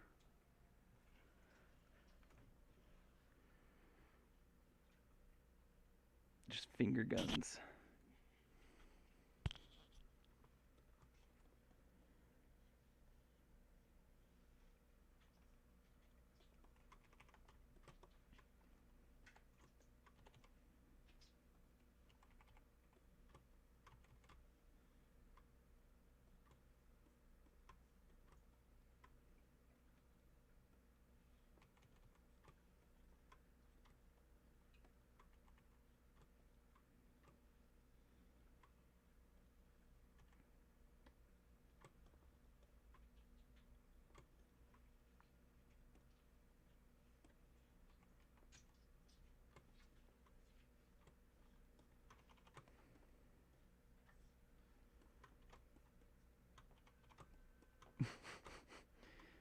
Helicopter hat. I don't know if that suits this character. They're a little too cool for that, I do fear.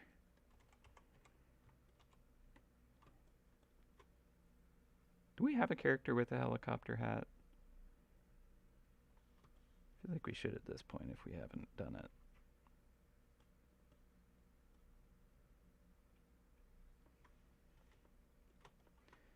Don't know about the stitching.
black helicopter hat then with lightning on it.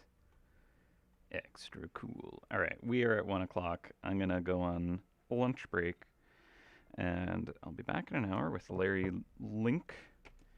And yeah. All right. So let me just kind of go into lunchtime mode.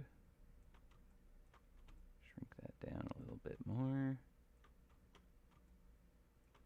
I should probably save this character. It's always a good idea. All right, let's see. Go into time lapse, export all. So you can enjoy the process thus far. All right. Oh wait, I can move this up. I always forget. Here we go. Okay, let's just hold up. Here we go. And 58.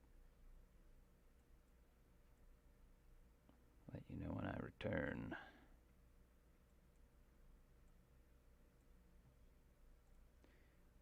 All right, time lapse, export time lapse.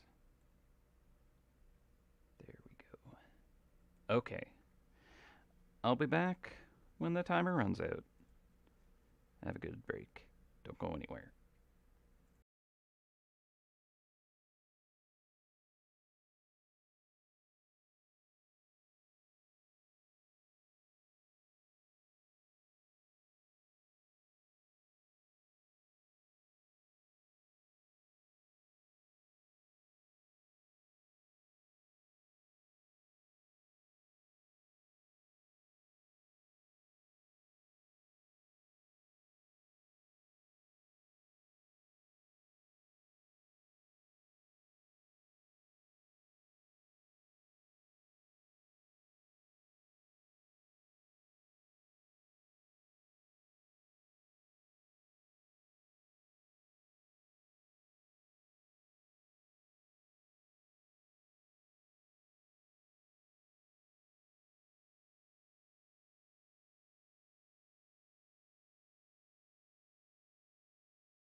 Hello. Hello. We're back from lunch. How's it going? All right.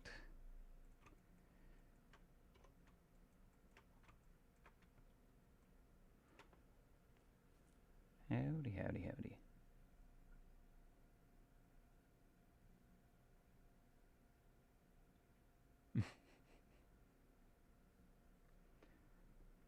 Pretty good, pretty good. It's nice and sunny out, so took Wash on a good long walk around the block. All right. Let's grab that Larry link.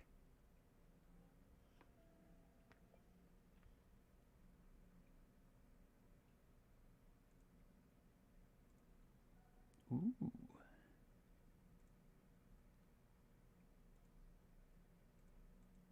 Sorry, I just saw what it was. All right. Had to, test the link, make sure it worked, right? Here we go. Grab it while it's hot.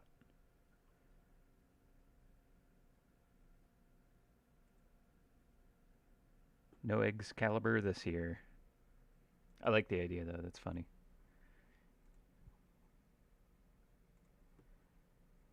All right. One remaining. Okay.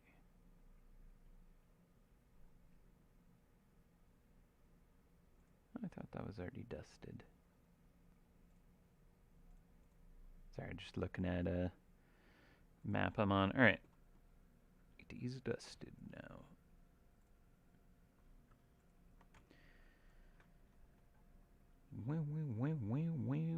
All right. Let's get to it. So, where did I leave myself? All right. I'm just going to crack this open. Hang on. Some fizzy water.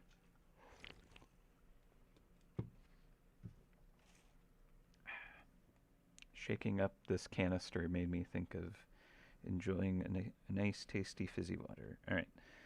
So, let's see. What do we want to work on next? I should pull up some other references of things that I was thinking about over lunch. Go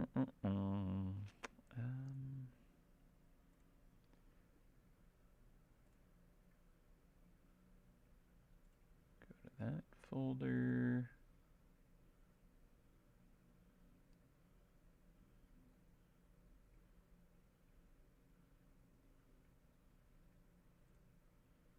Perfect. All right.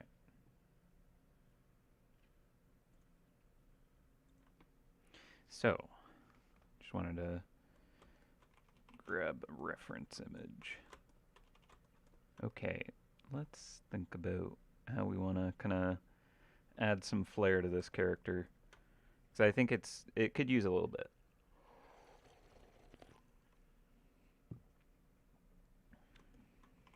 All right. So this jacket, maybe it's kind of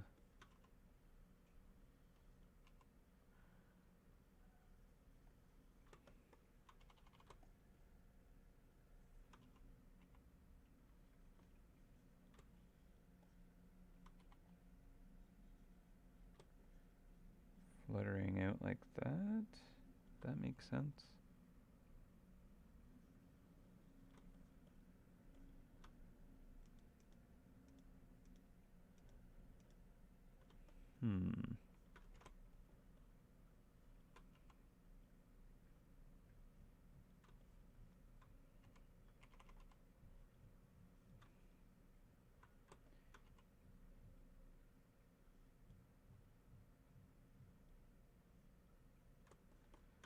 Might be more like that.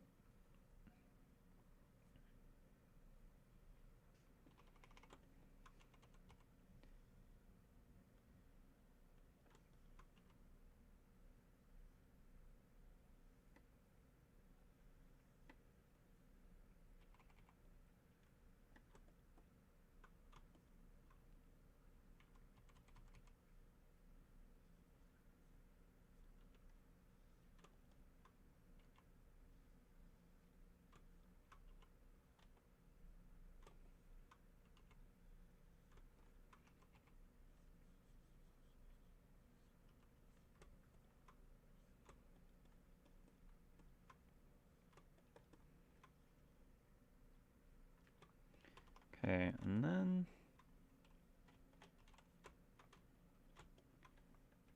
kind of want to put like an arm strap around.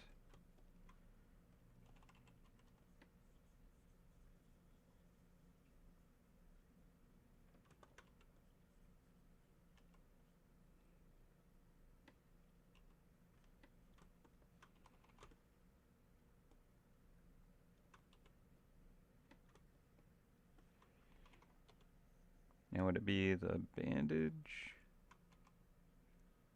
Like wrap around the shoulder itself?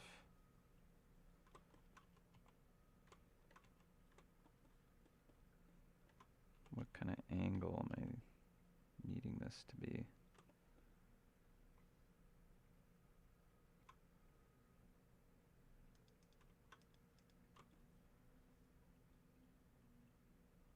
I think it'd be a bit more like that, yeah.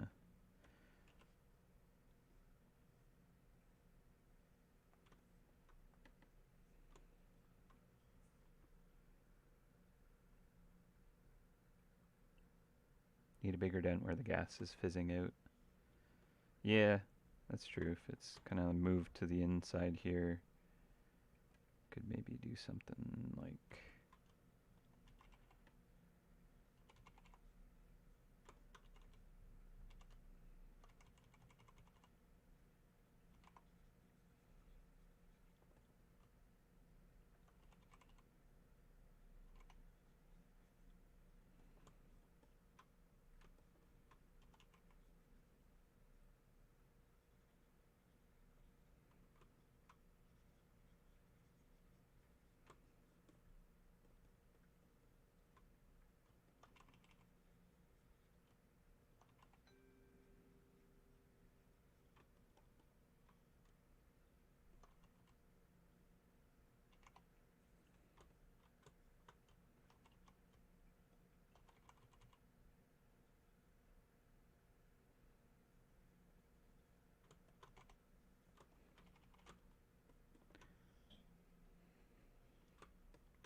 Wrapped feet slash tail, one of its ears.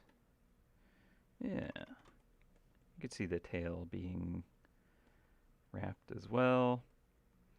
What else?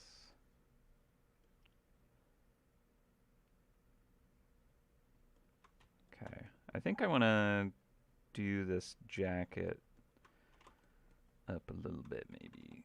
This vest.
Yeah, I think maybe it's gonna have some nice clothes, but it's also like gonna be a bit worn.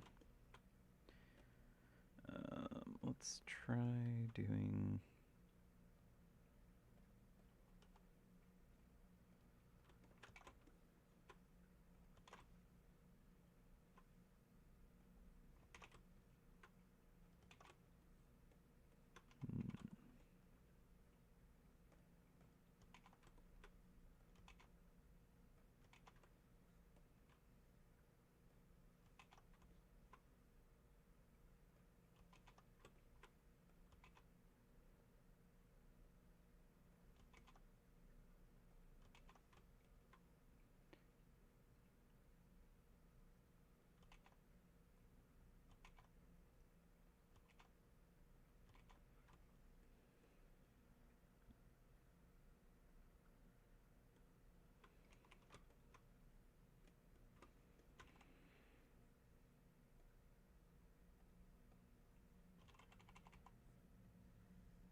I think that this design might get a little too lost.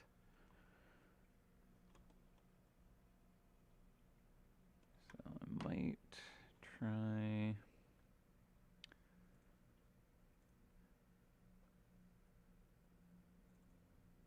Let's see.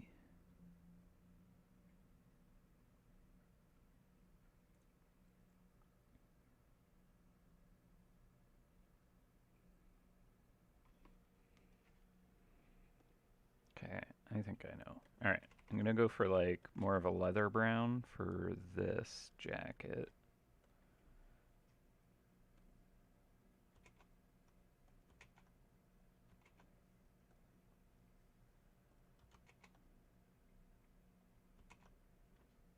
It's like a bit of a kind of drier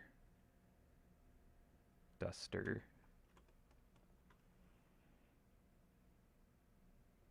Yeah.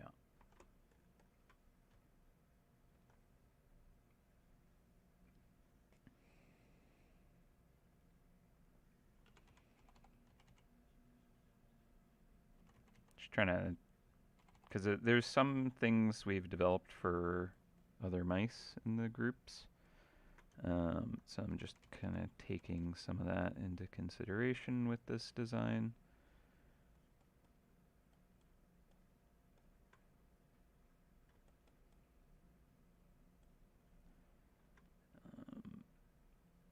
And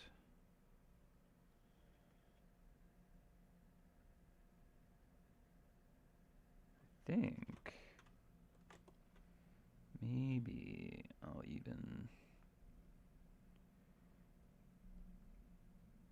do a layer above on this one. Do something.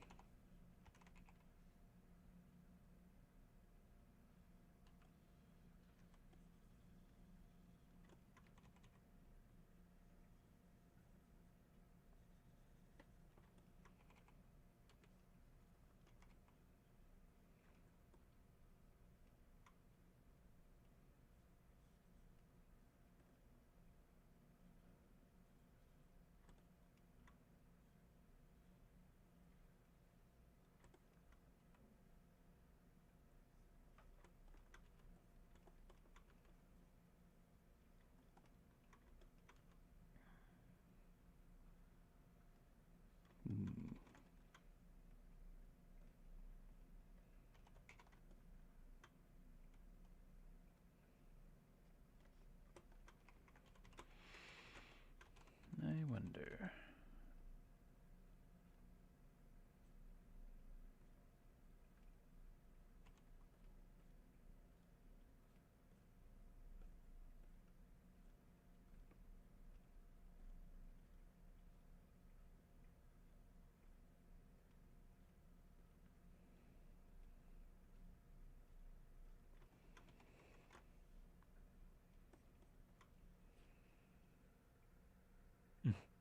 The helicopter hat is here.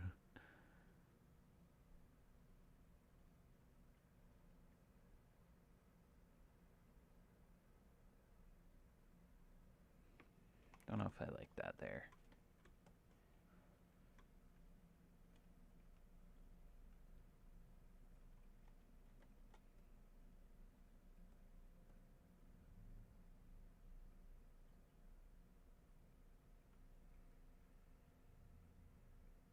Yeah, I was just thinking that, Jesse, with the jacket is like this kind of heavy leather, then I feel like the gloves as well should be similar material.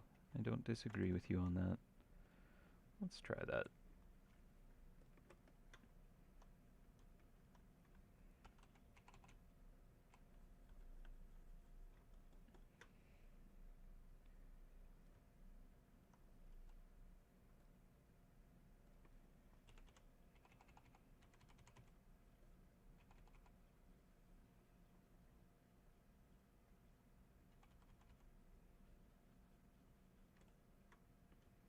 Okay, so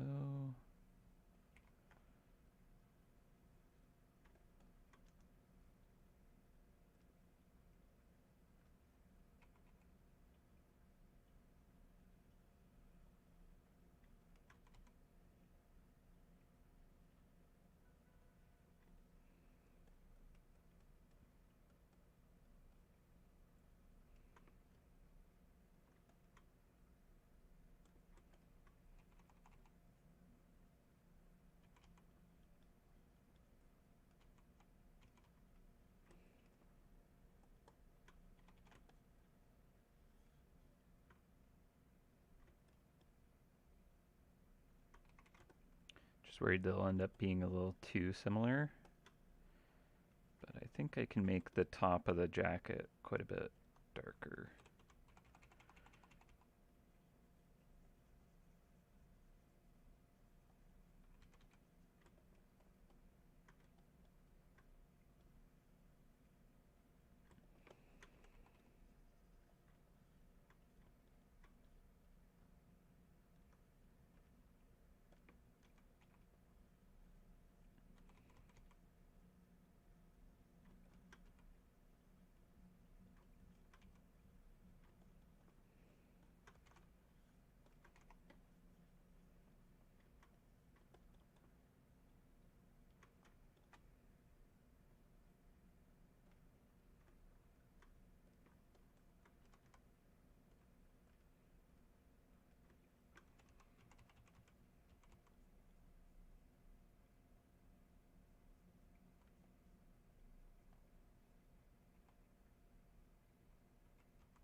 Okay, that might work.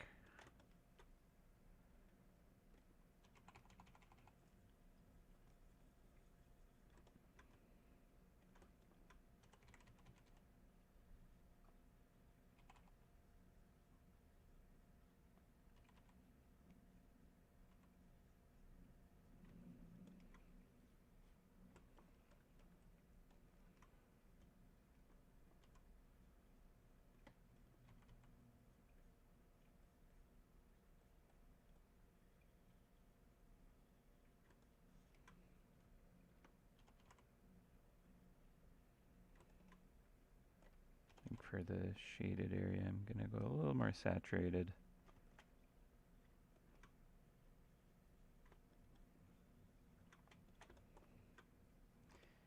Okay, we could have a little bit of fun with the inside of the glove, actually.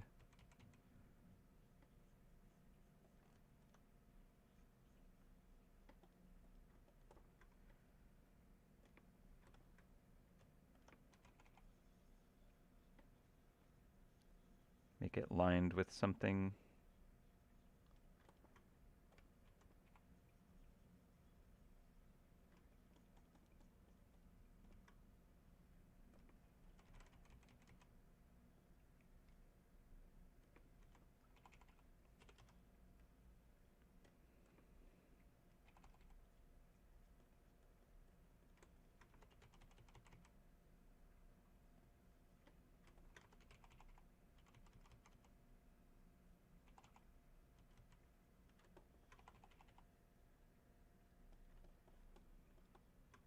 I don't know, maybe that's just distracting.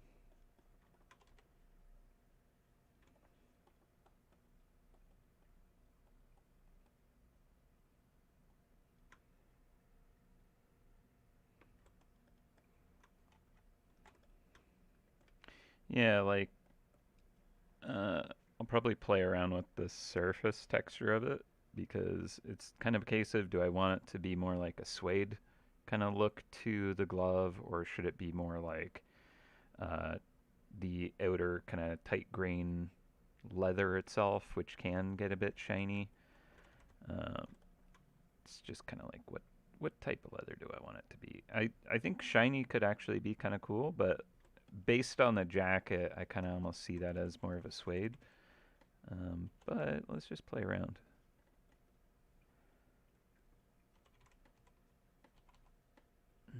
Let's gonna turn the sketch off for a second.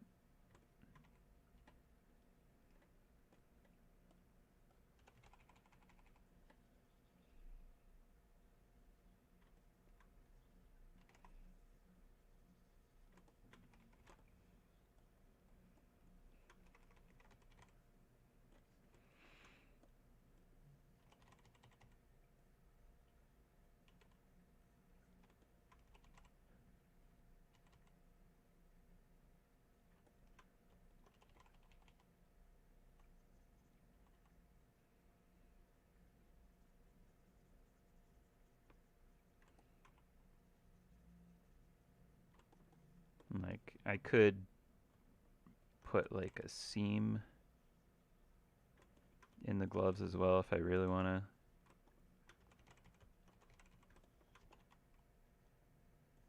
do something like that.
Give it some like thickness as well, right?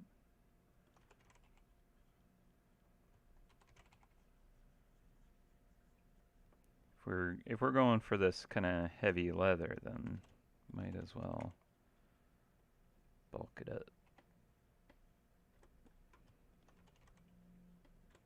Make it look more the part.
Okay. I don't hate it.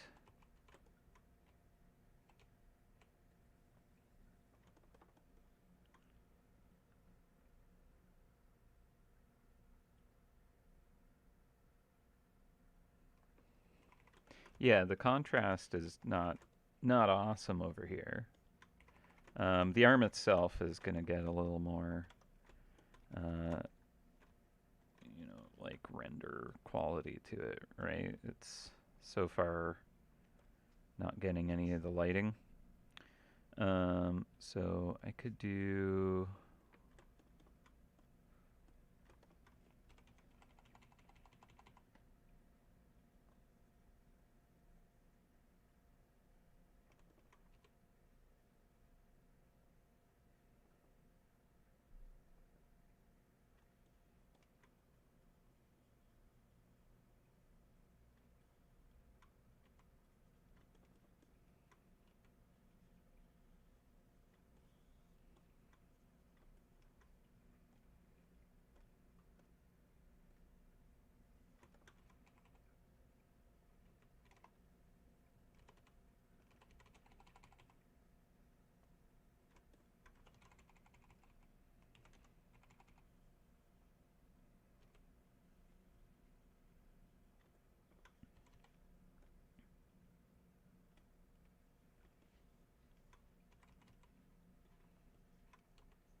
What's up, Wesh?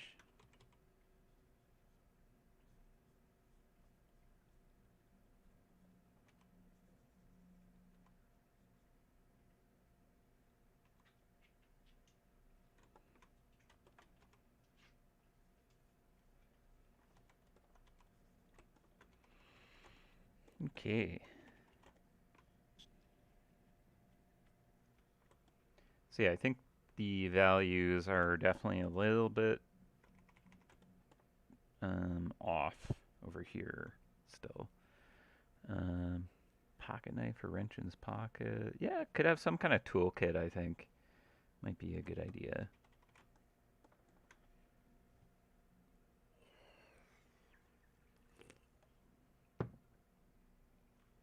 Maybe the inside of the glove is a little bit lighter.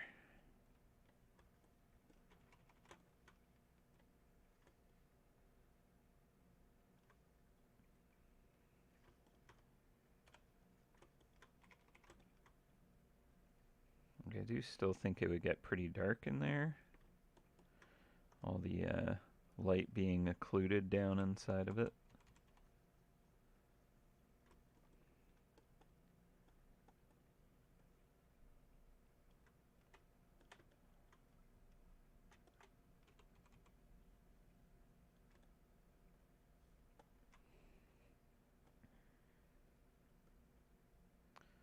Also, let's get the kind of sky color.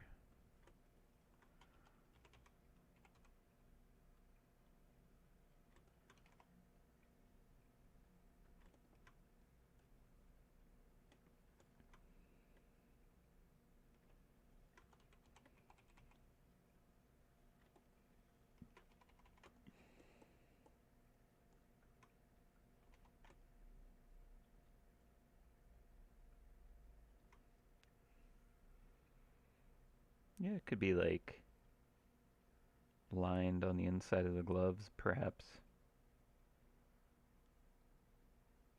for warmth up in this altitude.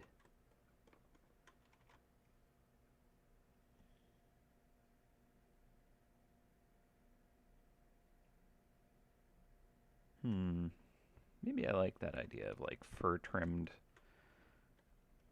Because if I did a collar that was fur trimmed just for the sake of it, just to explore that potential. Let's see, what's a good brush? I feel like I have a brush for this.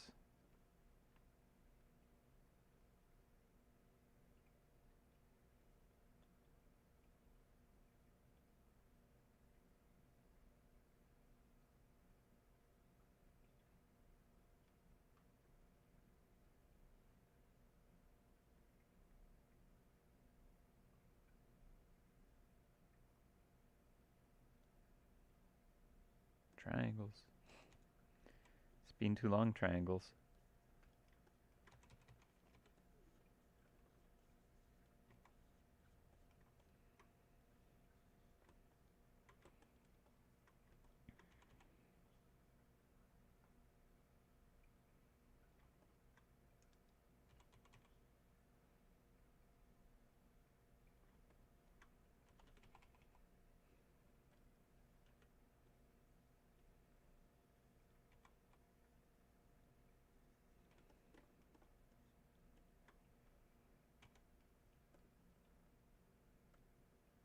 Not the brush I was thinking of, admittedly, but it'll do. Okay, that won't work on that layer.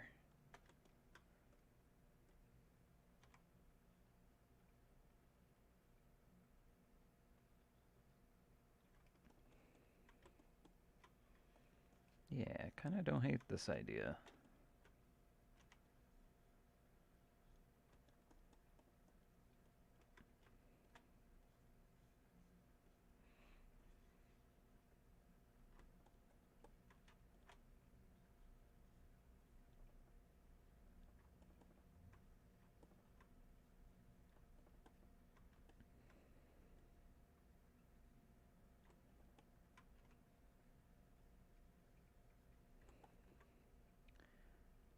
Alright, so that does kind of like suit this idea of like a heavy leather jacket used kind of in, higher altitude, kind of bomber jacket style.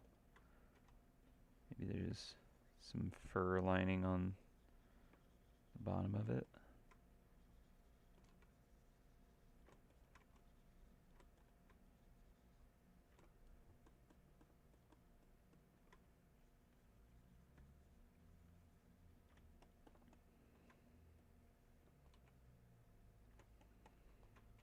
Cake frosting. It's coconut.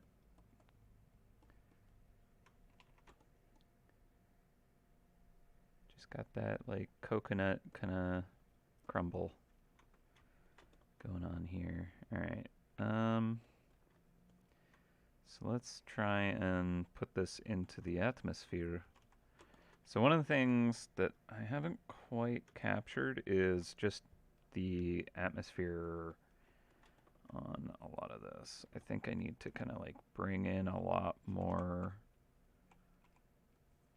like blue.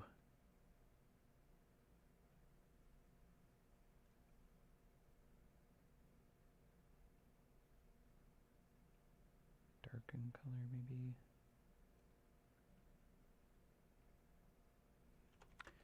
Like I just don't, I feel like everything's not lit quite in the environment yet. And it's probably because I started kind of adding the lighting before I kind of put stuff into the correct environment. So if I like rip off the lighting from some layers and kind of like, well, the way I painted it isn't going to do me any favors, to be perfectly honest. All right, hide that. So let's let's merge that down. We're going to bring our sketch back for a minute. And no, I don't want it. Yeah, I do. All right.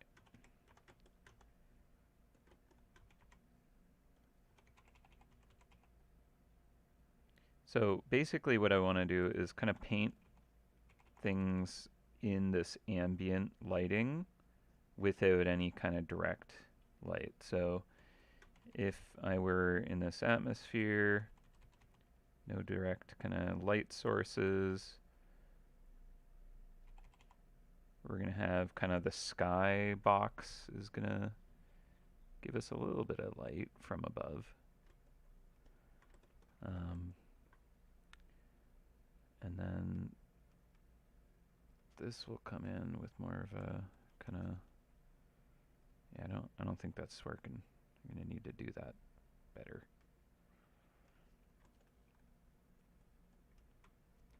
All right. Honestly, I think I'm just going to delete that layer. I'm not happy with it. This, I need that here. Let's do that. Break it out onto its own layer. Maybe I'll keep these.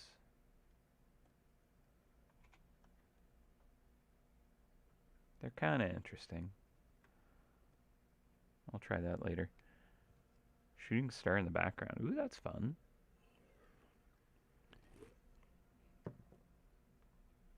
I like that idea. Okay. So this, we need to kind of, darken it a fair amount. And kind of bring it more into the blues, I would say. Like everything's going to have kind of a blue hue to it. Like it, honestly, I should probably like hide that and kind of like build it for this kind of cooler twilight look, and then render based off that, and then build up the colors on top of it. I think I'll end up with a nicer image in the end. So let's blend that. We're not going to get any like super hard shadows with this occlusion, or with this ambient lighting pass. There'll be like the occlusion in the in like folds and crevices, but otherwise like light isn't necessarily kind of casting harsh shadows because it's very much just kind of the ambient lighting, the whole skybox.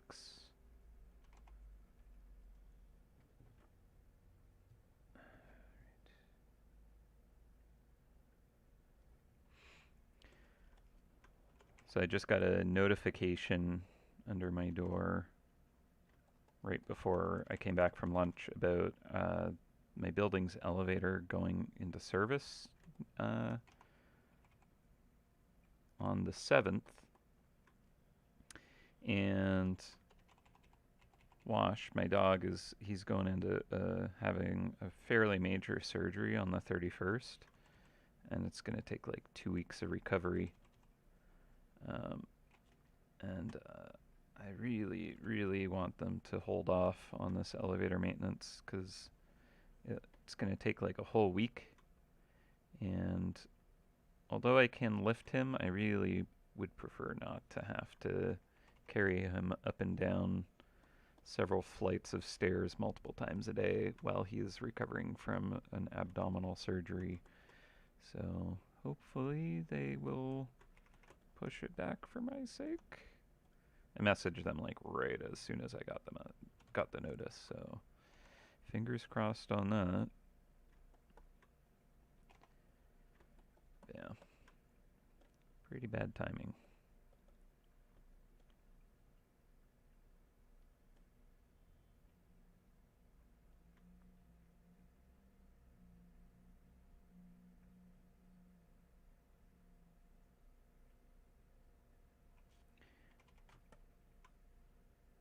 Canister is horizontal and the tube is kind of balancing the weight of the mouse. Could be slightly tilted to the left.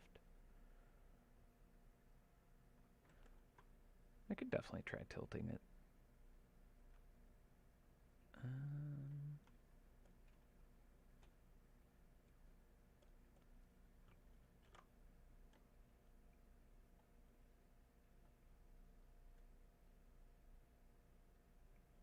I do feel like it would potentially be doing that. Or even that. It's a little more dynamic as well. Kind of like that.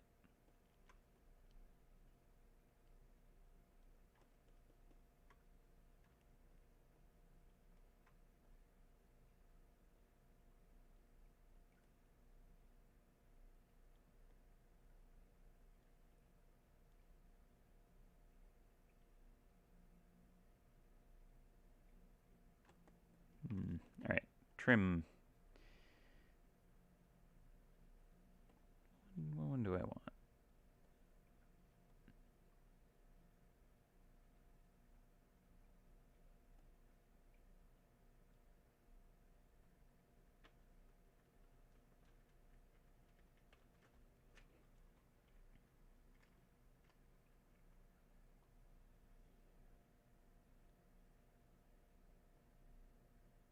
Yeah, I think I like that. Either tilt is good, but yeah, like it not being perfectly horizontal is kind of fun. It's a little more chaotic and erratic feeling, which I like. Okay, so going to... Hi, Pika. Coming out from behind my monitors, I see please don't step all over the keyboard a bunch. Go ahead. Go ahead. Get out of there. Don't even know how long you've been back there. Tony Hawk, Pro Roller. Alright. Let's see.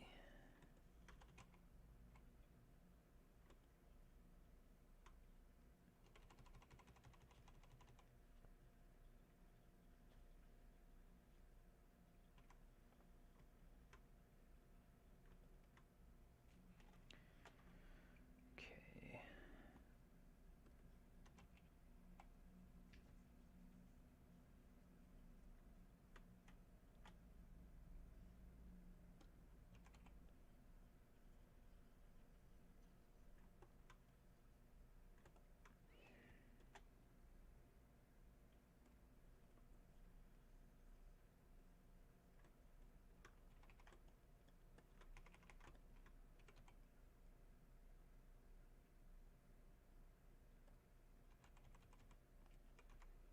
Alright. So maybe...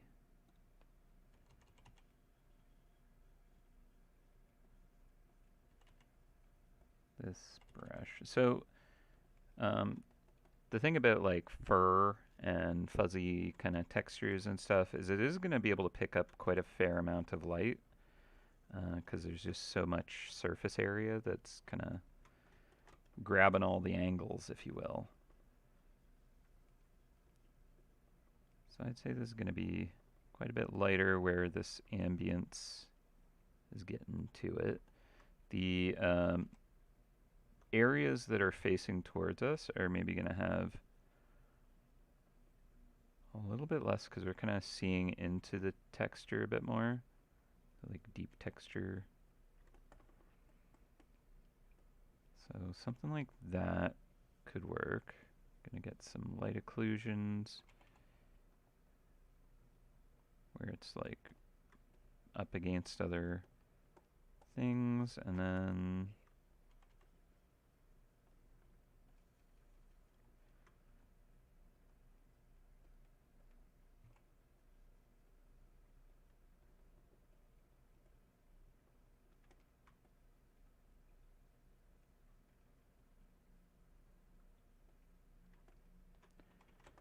okay, same with this.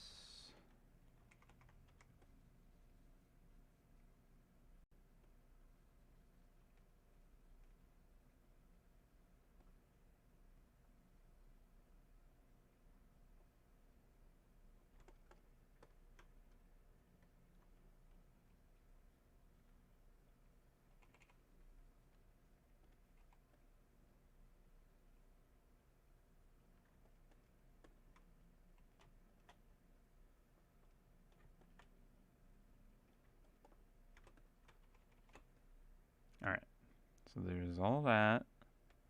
Now, let's add in some actual light. So let's try this kind of orange. We'll try an add glow layer maybe. And we'll clip you.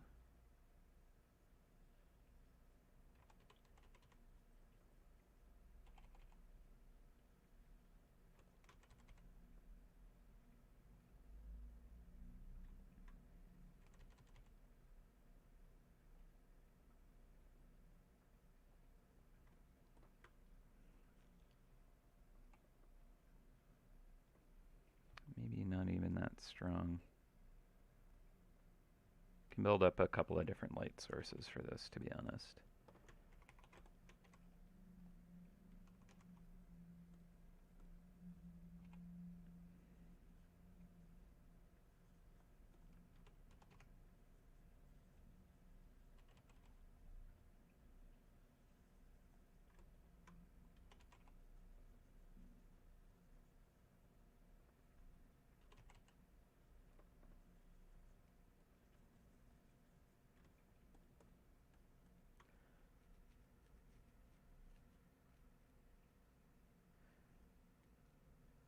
Yeah, the mask is definitely too bright as well.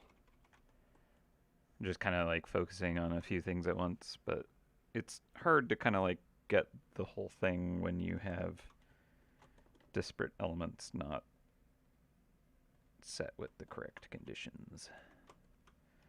So we can maybe knock the mask itself down to being, well, maybe not that dark.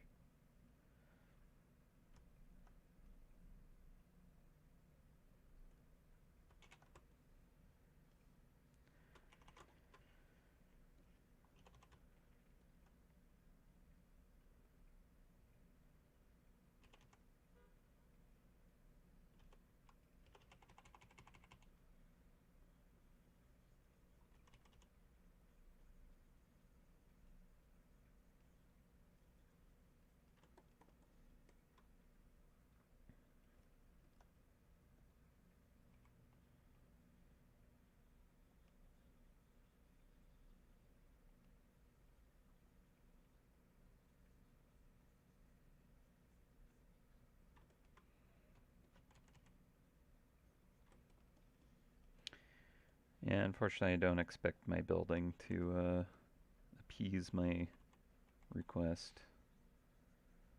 They're kind of pretty terrible management. But maybe they're dog lover and are like, oh, I couldn't allow that to happen to a poor defenseless dog. So, yes, we will delay a big maintenance project that probably took some time to get organized. I mean, like, there's some people in my building that have, like, mobility issues too, which is not going to be great. So, I don't know.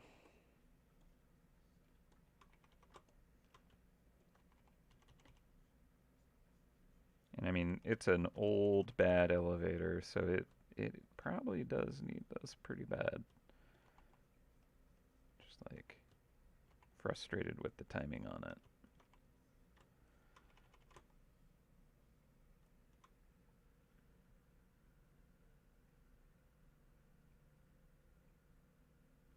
it. Um, some discussions on Discord about all the artwork they've done for the mice over the years being used for a MouseHunt trading card game. What do you think of this?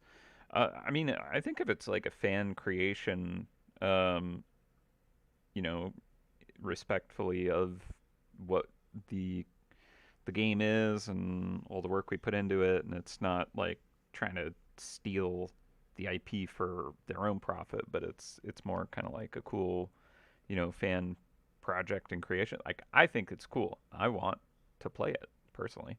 I know that like there have been kind of people interested in doing something like that in the past, and kind of. I mean, I'm not the only one that would have a say in this, of course. It's not. I don't have like sole ownership of of the work, right? As the author of the works, I have a certain kind of ownership over it, but like HitGrab does kind of have that say. It's kind of I make this art for HitGrab and MouseHunt kind of. So I think it would ultimately be up to like Brian, um, but I don't know. I feel like we like what the community creates, and it's very fun to see that kind of stuff. So yeah, I think it'd be pretty cool. I'd like to see it.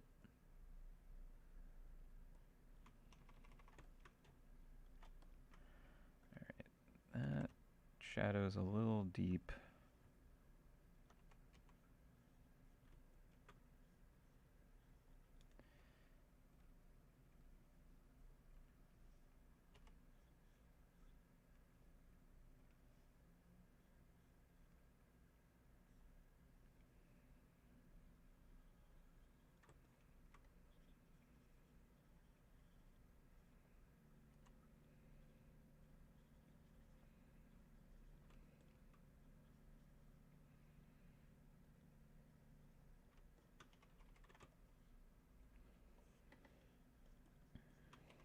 Okay, going back to the glove here.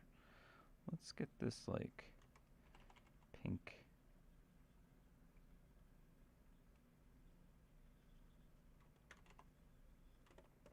Pink purple kind of thing going on here.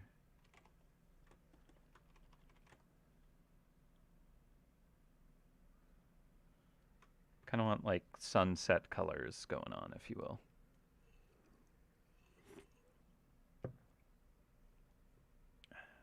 Right.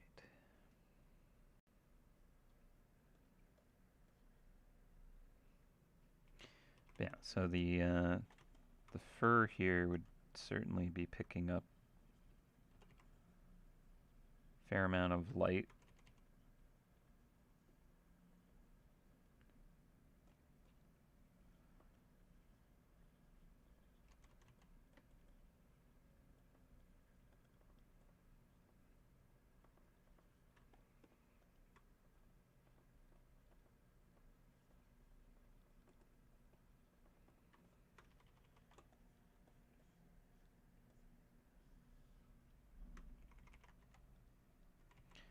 Get some kind of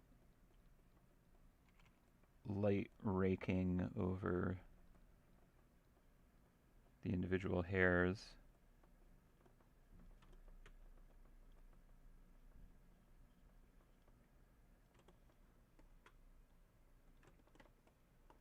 As some stick out in ways that others don't, and kind of manage to just catch a little glimpse of that light passing by. Right? The underside of this would also get lit up, now that I think about it.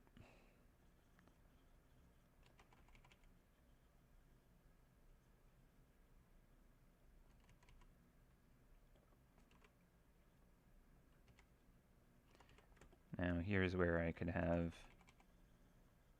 some like cast shadow there.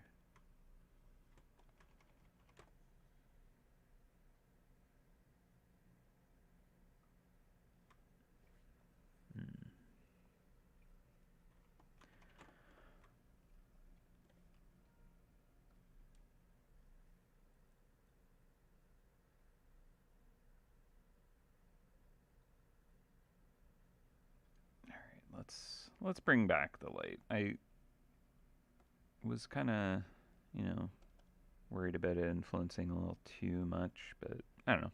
It's okay to have it, I think. I just need to knock a few elements back a little more than I had. So that, for example, and then let's do that, and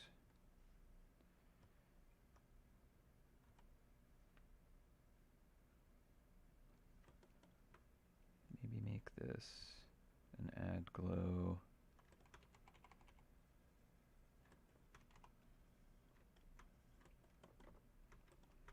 Same with the belt.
So it might be part of a D&D game coming up, some friends, and says coming up with a level 5 character for it. And I like making weird characters. They're more fun to play than like, some kind of effective character. So the character I'm kind of working on right now, it's living rent free in my head, is a little grung, which is a frog type race who has poisonous skin. Right, you just coming into physical contact with this humanoid who is 2.5 feet tall just instantly poisons people and makes them like weakened, kind of idea. It's a race that exists in fifth edition, 2014 rule set, but uh, grung above. Um, and I wanted to try a graviturgy wizard, so like wizard that does gravity-based magic. And the backstory I have for this little guy is, unfortunately, his entire family was stepped on by a stone giant. Um, Very sad.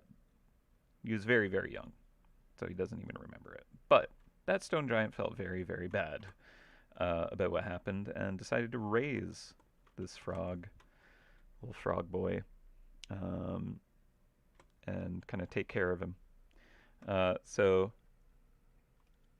he was raised by giants, stone giants, and initially he was pretty angsty, you know, being unlike all of his siblings that are, mountains compared to him.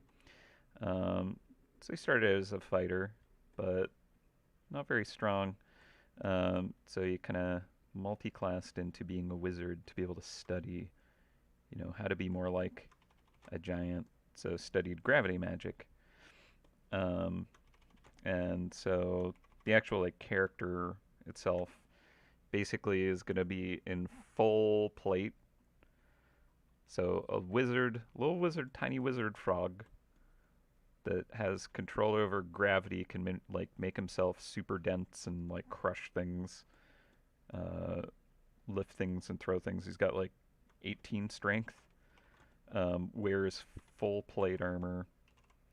And I like a silly boy like that. It's very fun. Uh, yeah. So the idea is that he's gonna like use the kind of not racial, but like the feats that he got, which is giant, like stone giant smash and stone giant throw kind of thing, where he can like hurl a stone and like knock someone over, and then he can, as doing that as a bonus action 3 times a day, he'll run over and grapple them while they're prone, and because he can like double his density, um, it'll give him advantage on strength checks. So when you are doing the grapple action, You roll like contested strength, and when in contact with them, when I grapple them, it poisons them, giving them disadvantage on their attempt at breaking the grapple. And I get advantage because I've doubled my mass due to graviturgy. So I get to roll at advantage with an 18 strength, proficient in athletics, and they are at disadvantage. Um, so basically, it'd be very unlikely for them to break the grapple, and when they're prone, they have 0 movement, so they can't get up. They have to attack me at disadvantage. So I can basically pin anybody that's size medium. Can't really do it to large creatures. Uh, but yeah, so just imagining a little 2.5 foot frog covered in entirely plate mail, except it's like little fingers and toes, just leaping, like hurling a rock, probably a big rock, to be honest, smashing people over, and then like leaping on them and just sitting on them to like keep them crushed to the ground. I just think it's very fun, deeply entertaining indeed. Yeah. So yeah, here's hoping the the DM is game for that. I mean, I played a kind of idiot paladin uh, before that, which was super fun, and they like the hijinks that I tend to get up to with my characters. So I feel like they'll be on board. Yeah, I don't know. I'll be able to do certain things effectively, you know, but like for the most part, I'm gonna be very squishy, as I am a wizard who is a frontliner. So when they overcome my armor, which is not unlikely, um, it'll be pretty bad for them. Also, being a grung, they are required to submerge themselves fully in water for an entire hour every single day, or they will gain levels of exhaustion, and exhaustion is very bad. Uh, so that'll be fun. There's like drawbacks. It's just kind of I like a silly guy, um, and he's a silly guy.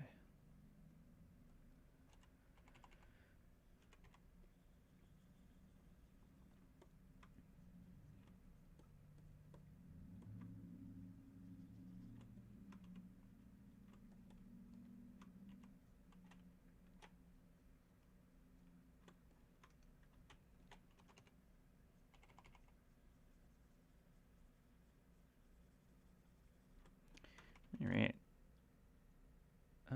So I feel like this area here is definitely going to have some issues with visibility. Like if I go into grayscale, I'm having trouble with reading things, so I'm going to need to do some stuff to kind of like really help. So the mouse itself needs more kind of shading on it. So I'm going to go and do a luminosity layer. We're going to get quite a bit darker.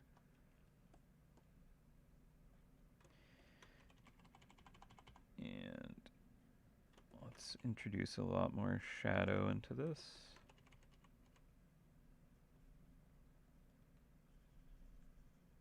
And then we're going to do some like rim light stuff.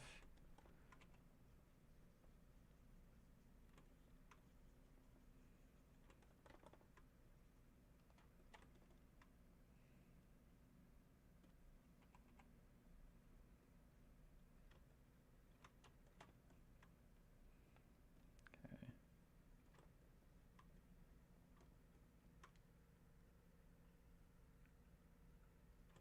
Yeah, maybe we go with a lighter fur, but I do want to see if I can get this to resonate. Which I think I can with the rim lights and all that. And the jacket, we can tune the jacket a little bit, I think. Let's try going even darker.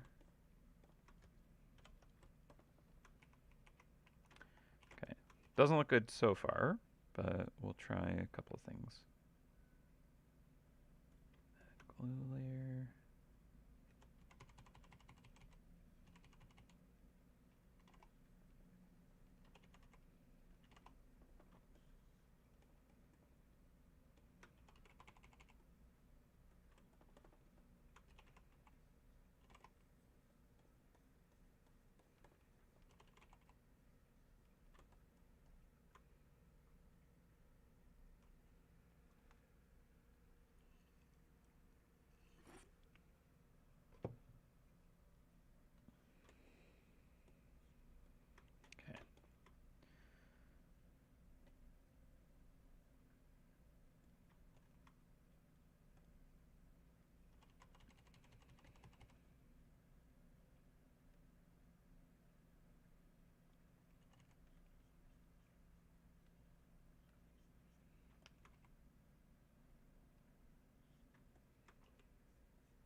Yeah, I definitely didn't have as much kind of rim light happening before, but I think this could help it.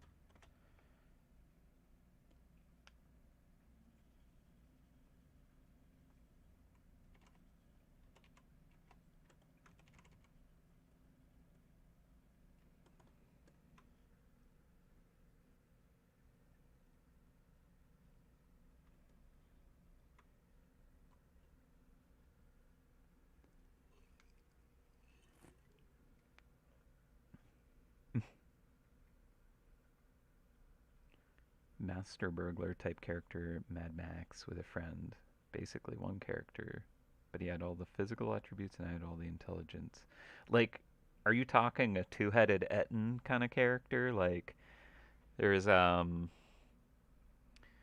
someone like shared a meme creature, which was a man, which is a half man, and a half man. It's like a centaur, but like human on both. It's terrifying, um, but it has like two human heads in the end. And we were talking about how it'd be really funny to play a character like that, but like it would be played by two different people, and it's one creature kind of thing. So that would be pretty neat to play something like that, like very shenanigans, silly, weird. You gotta figure it out. I think it'd be fun to play something like that, but need the right party and group.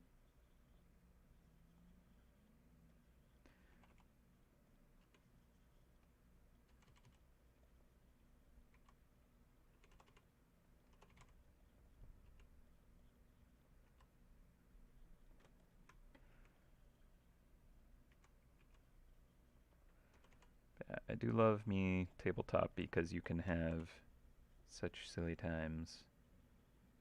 It's the best thing about it. I mean, it's a lot harder to get that level of kind of weird, fun storytelling in a video game because it's just like anything could happen in tabletop, and your imagination is the only limit, really. Depending on play style and DM and all that, of course. You can't just do anything and everything, but the confines and uh, capacity for you know just rolling with it is just something that makes it incredible. So if you've never actually done tabletop and you have an opportunity, you should definitely do it. Highly, highly recommended. It's very intimidating to a lot of people, though. But you find the right people, they're very good at inviting people in, making it a nice atmosphere. I don't know. There's definitely groups for that. There's Toronto Dungeons and Dragons group for specifically that. You can just kind of use the league rules. There's kind of a system for getting started and making it all work for everybody, and they're one shot games, so you can kind of try it out. And if it's not your cup of tea, then you've tried it. But if you have like a really good group and you're willing to, you know, step into that space, then I don't know how it's possible to not have a good time.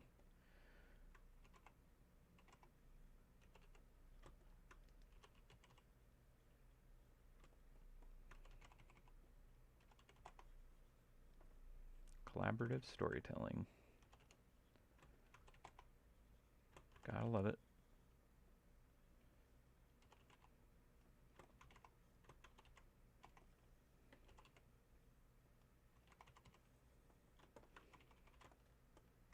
Okay, so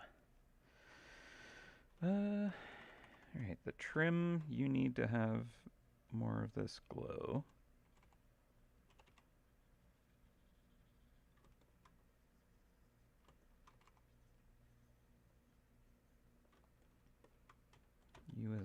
else should get it.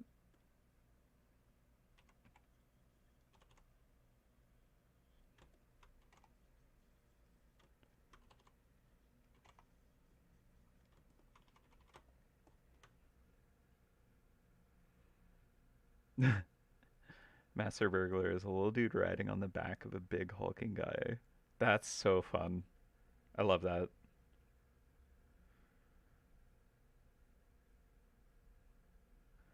Yeah, I mean, like my guy's so small, and there's probably some like bigger characters, so it'd be really funny to just like hop on. But like, it would also be very big problem if it was any kind of like, oh, I'm just gonna stand on your shoulder, and like they weren't wearing something there, and ended up touching them directly. They'd have to roll for it because poison.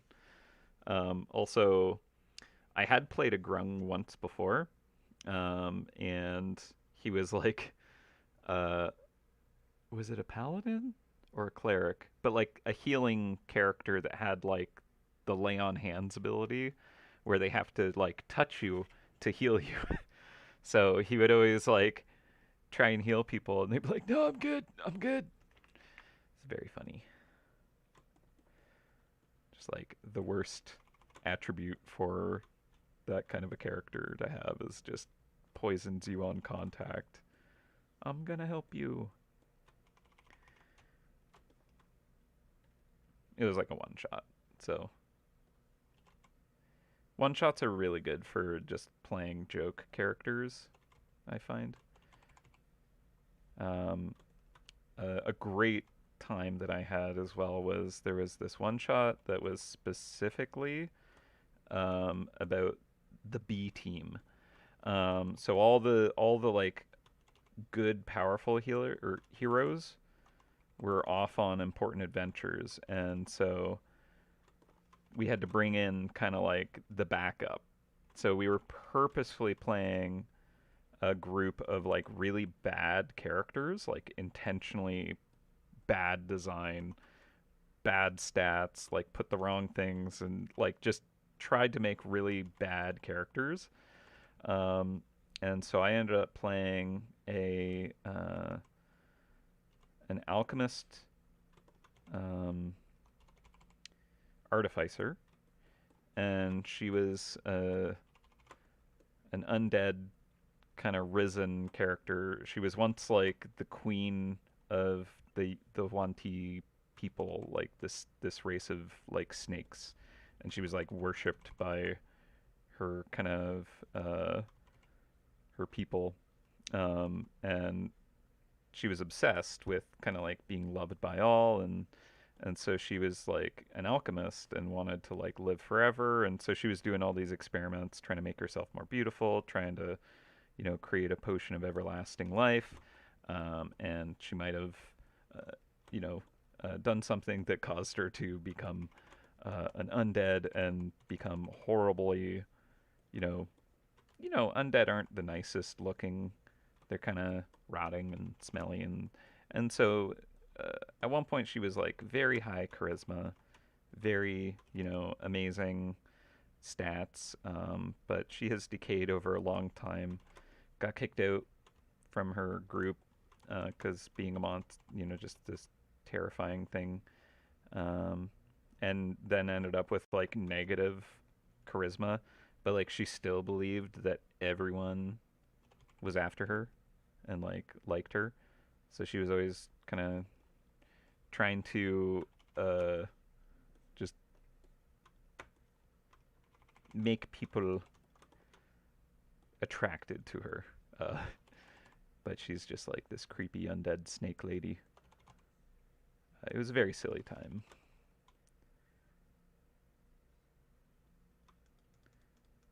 I believe we somewhat saved the day, if I recall.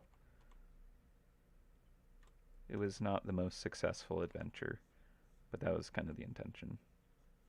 Like, we did complete it. It was relatively successful, if I recall. But yeah, fun times.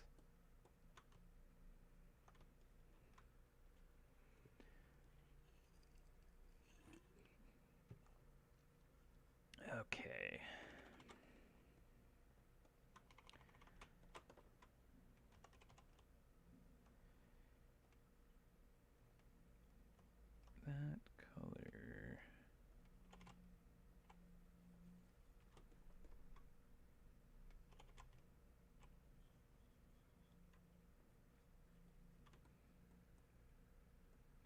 Are there stars in the background? Yes, there shall be.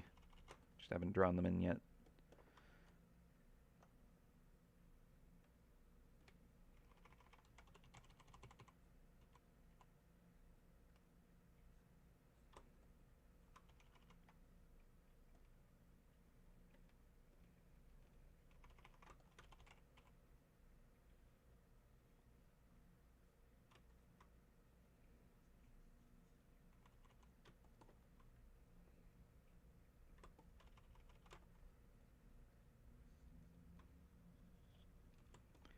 Okay.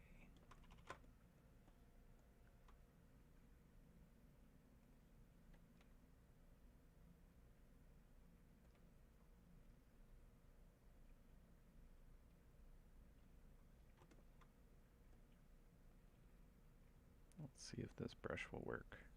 Ooh, it's a little too sparkly. Glittered. Let's see. Density is spray deviation. Can't really lower the density of this. Let's see. Go into the settings.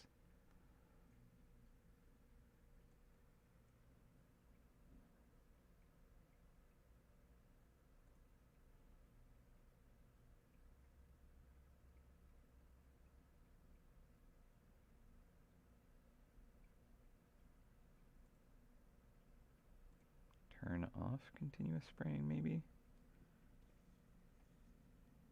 It's a little bit less. Let's do a fixed.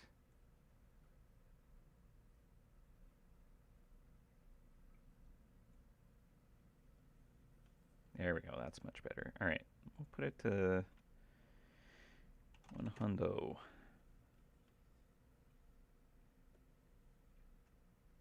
So something like that. I'm gonna maybe knock it back even more. Make them smaller.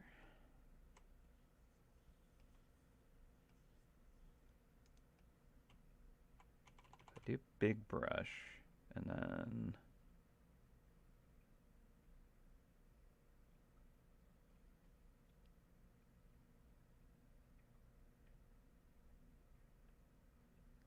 density here is just the opacity of it. Spray effect, particle size.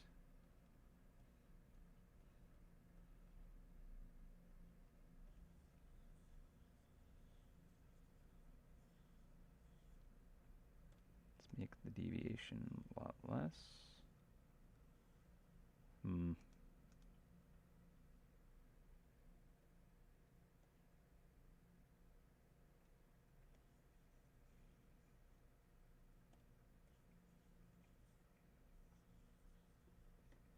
Bah! Very starry.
Okay. Got some stars.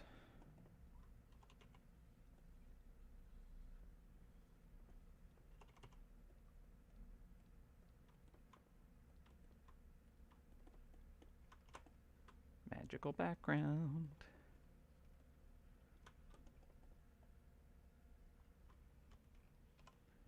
Okay. I think I want the jacket to be lighter still. So let's do...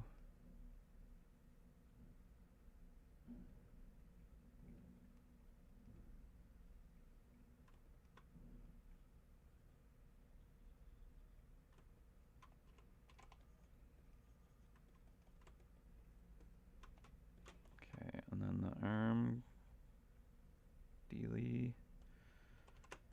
We're also gonna...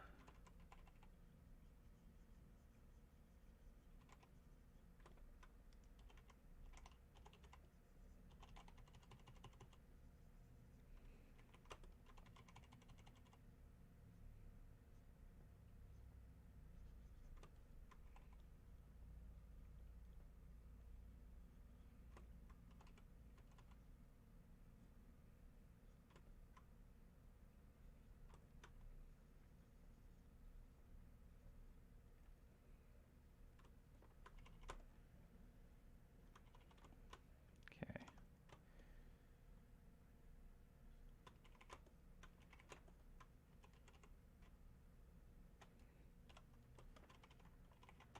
Think that if I do...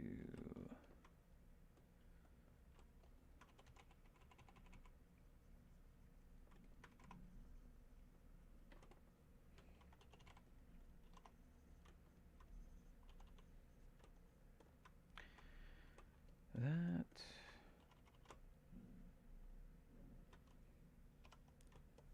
Okay, we're starting to kind of be able to read these a little separated from each other. We're getting closer to it at least. It's not where it needs to be yet, but that's kind of finesse stuff, right?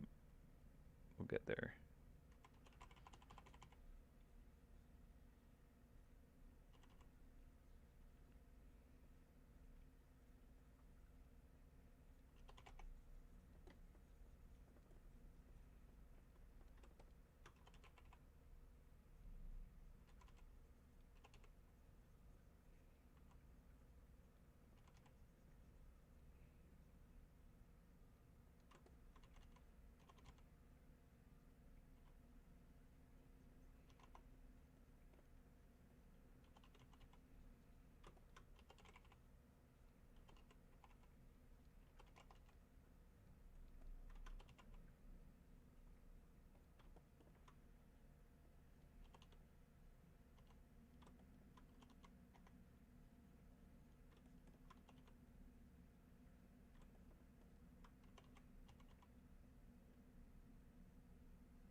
Yeah, it's not quite as leathery.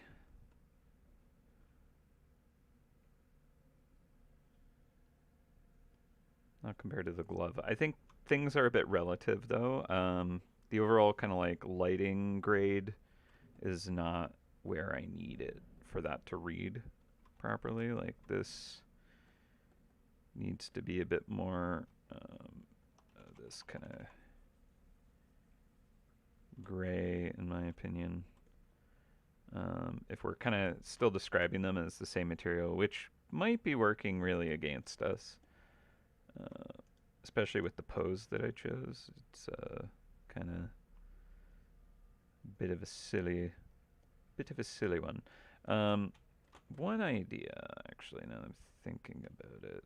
Let's grab this whole thing here. Put that in a fold. Wrong layer. You. Yeah. Yeah. Yeah. Okay. Ah.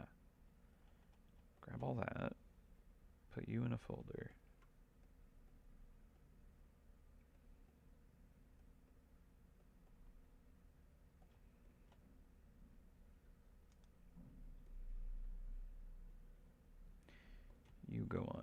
as well. Okay. All right. That jacket. Not terrible, but hey, if we want it to be like leather, could be heavier looking. Also, uh,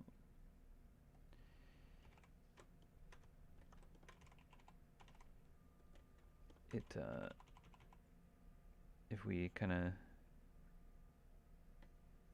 make it go down here,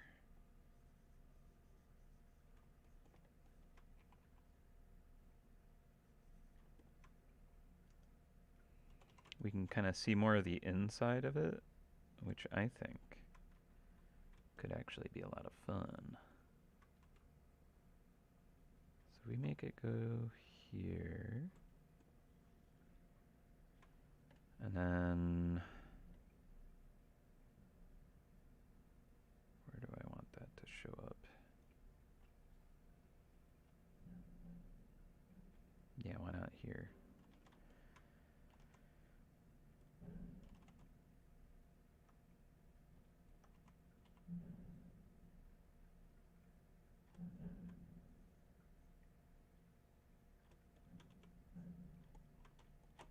You, scarf. Do you go on the other side of the jacket? Maybe you do. Okay. So, here's what I'm thinking.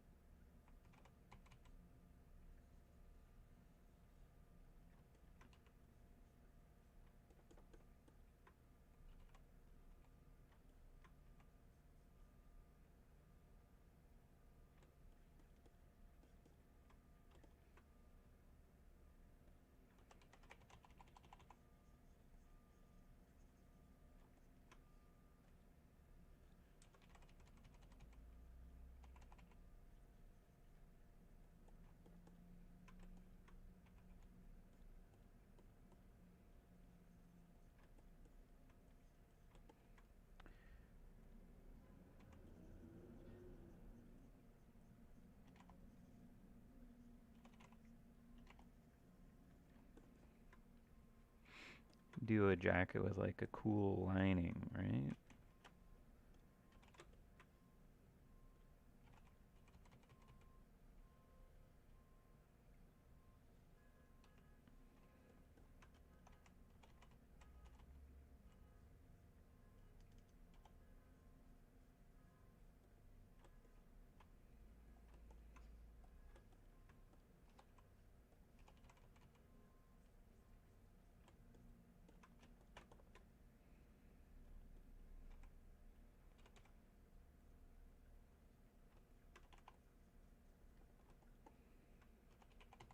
Okay, maybe not blue. Being that we're gonna have like this orange kind of sunset color below. Like, maybe I need glow dodge? How would you look? Ooh, glow dodge could look good here.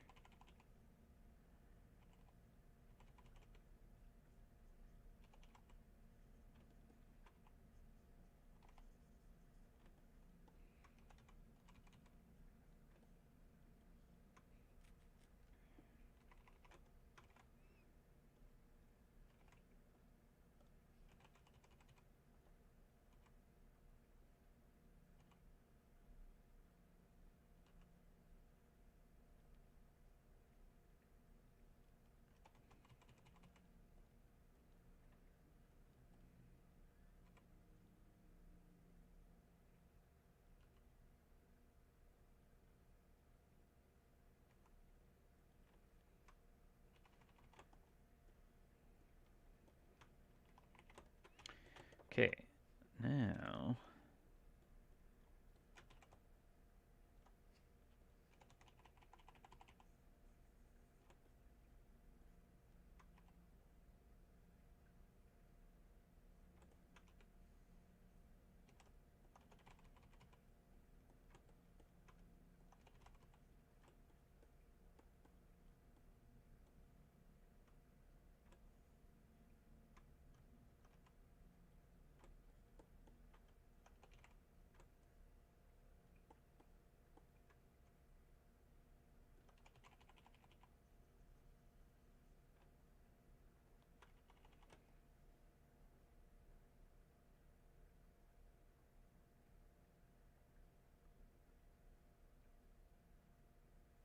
I don't know if I want to like maybe do, let's see, if I do that.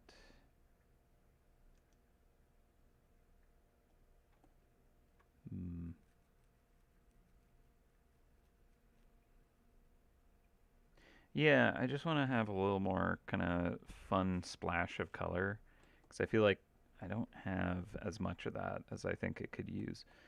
Um, but I'm not sure if I want this trim anymore, actually. Maybe if I duplicate this.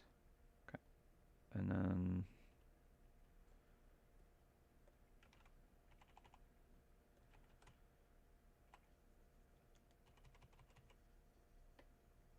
mask that one there, mask that one there. Now I can kind of turn them off.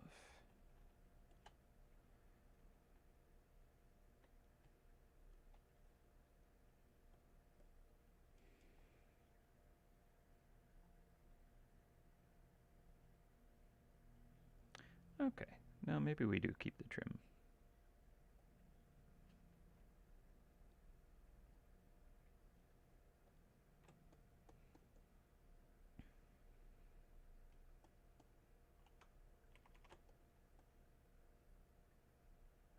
I don't know. I think I want to get. What do I want to get?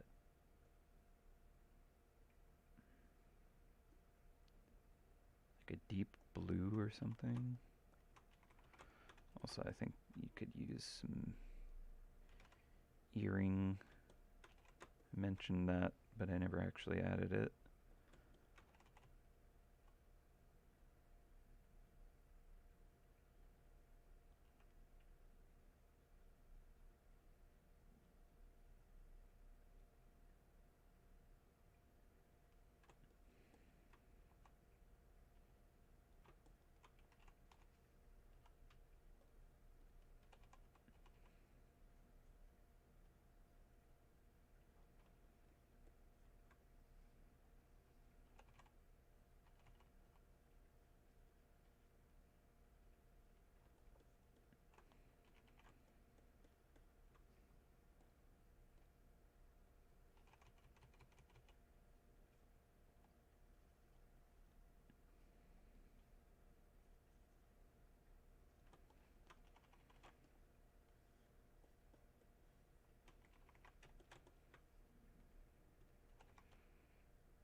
All right.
Ooh, I almost want like a print on the back of the jacket now that I'm thinking about it. Uh, yeah. Okay.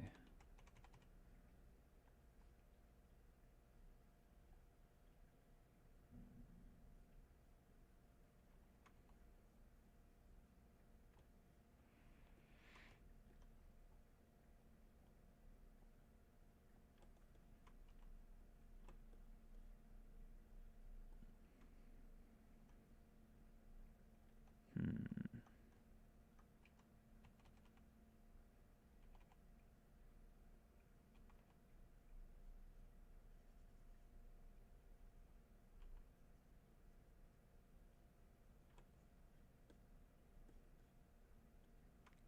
Can't really show it at this angle, I guess, if I did do some kind of print.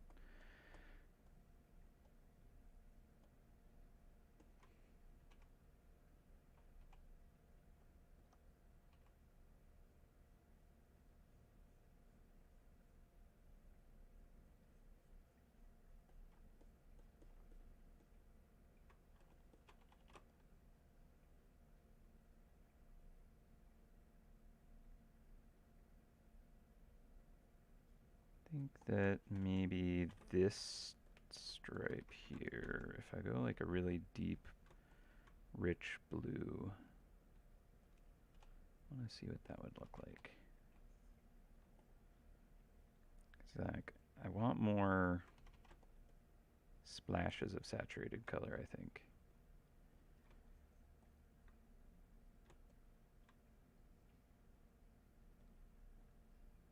And then if I did, you can go here. How about that?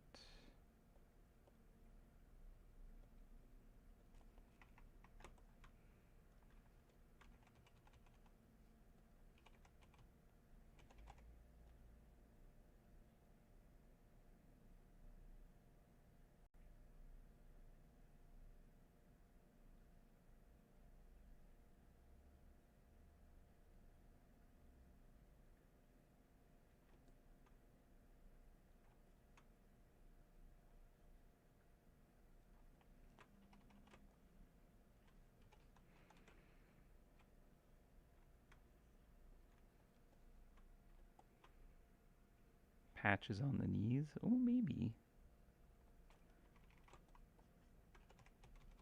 I think at least some kind of fraying of the fabric, maybe.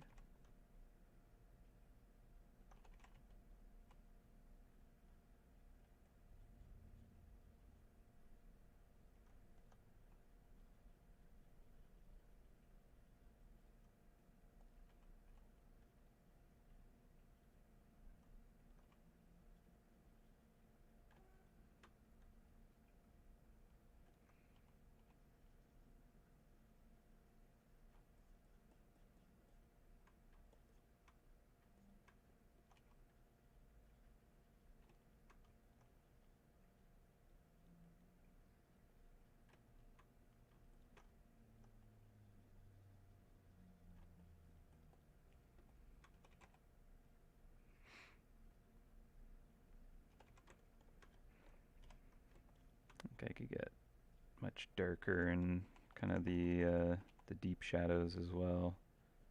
Kind of bring out more contrast.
I'll work just a little bit more, but I think I'll probably wrap up pretty soon.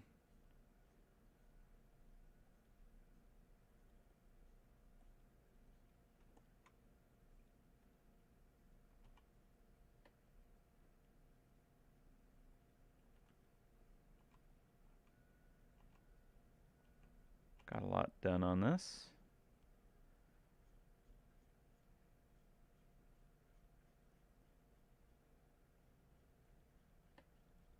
Pretty eyelashes. But yeah, I think I'm starting to kind of run out of fuel.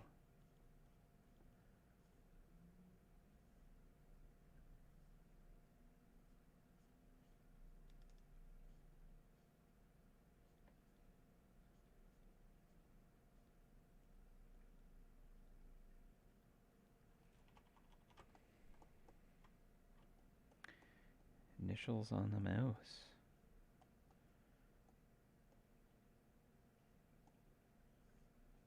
Can carve something into the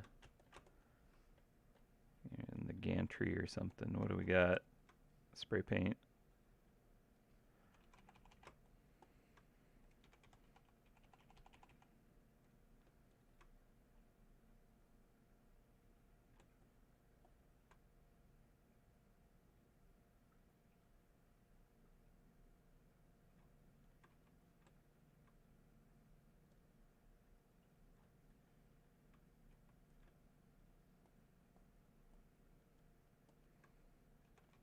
The old CBS.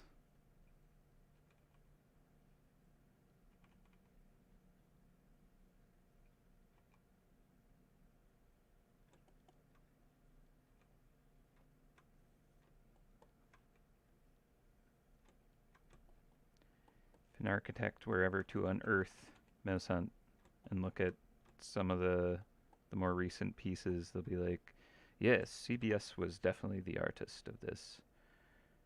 Charles Bartholomew Sampson.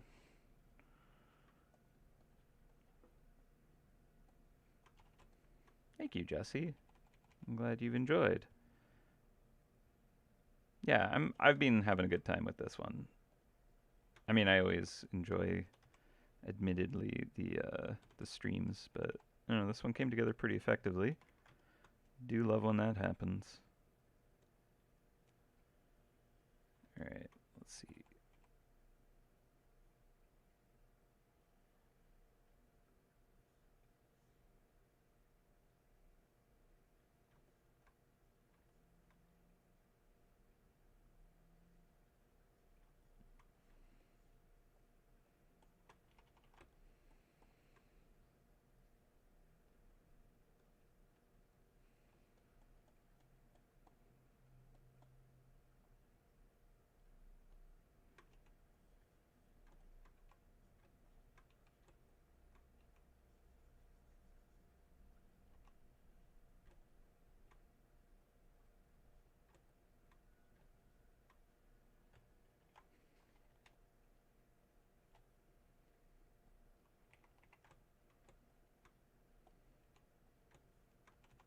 Any other initials we want to pop in here?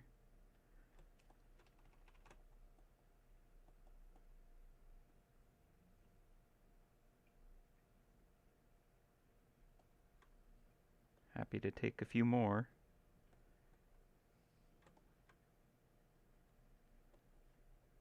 Got this whole platform to tag.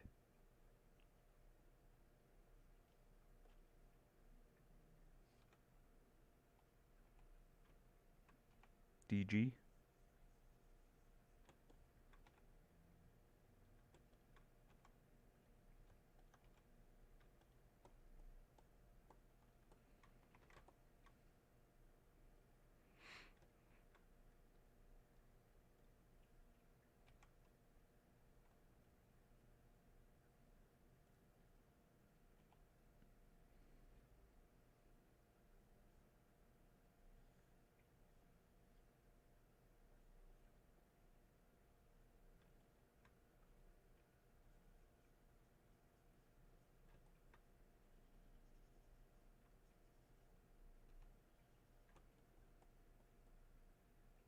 Oh yeah, Gao.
Knock that back a bit.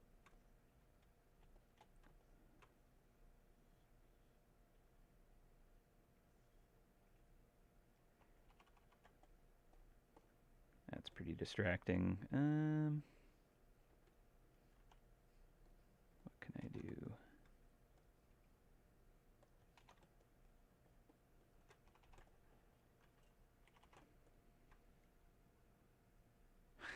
Yeah, let's flip it. Mob.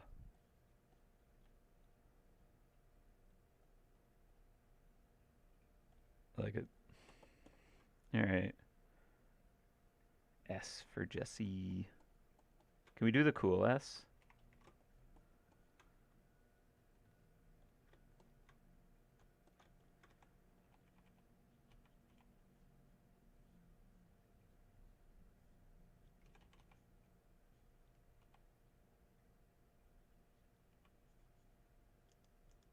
Let's see.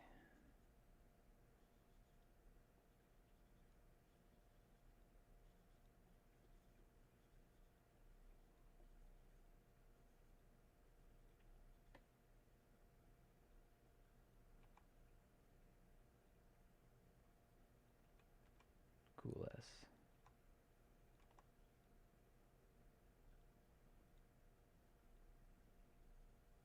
I'll do a better one.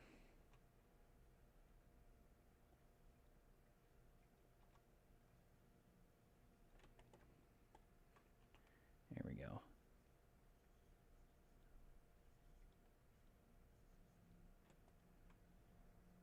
NMOO.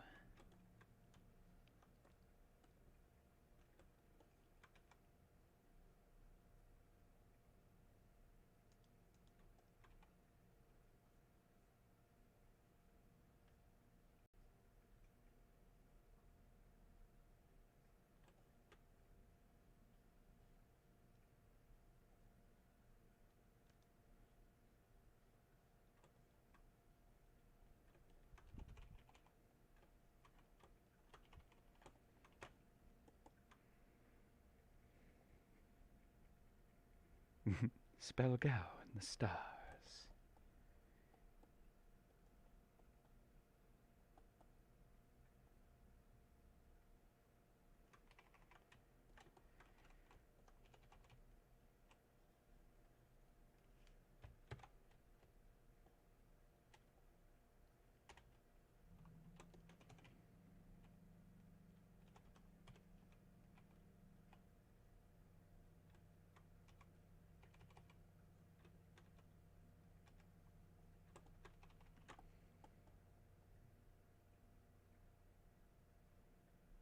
Alright, that's pretty good for now. I'm going to give this a save. My wrist is starting to feel it actually anyways, so it's probably a good time to wrap up. Oh, definitely need to tweak a few colors, like um, the glove there. Again, I do feel like that's maybe too warm in a lot of areas, but this will be easier to kind of address when I am looking at it with fresh eyes. Like the whole thing, I probably should have just gone over uh, with like a cold blue to kind of knock it all back, if you will. Um, so just as a quick example,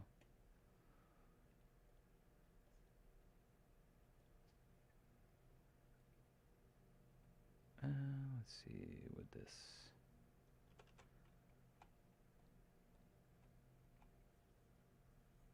not overlay?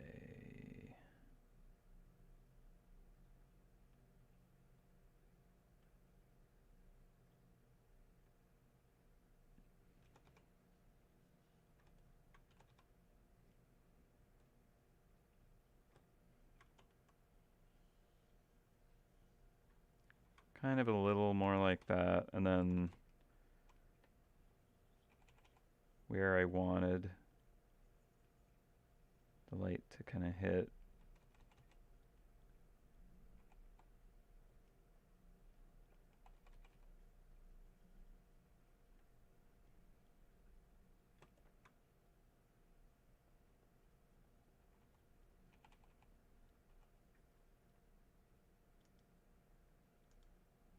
Actually, this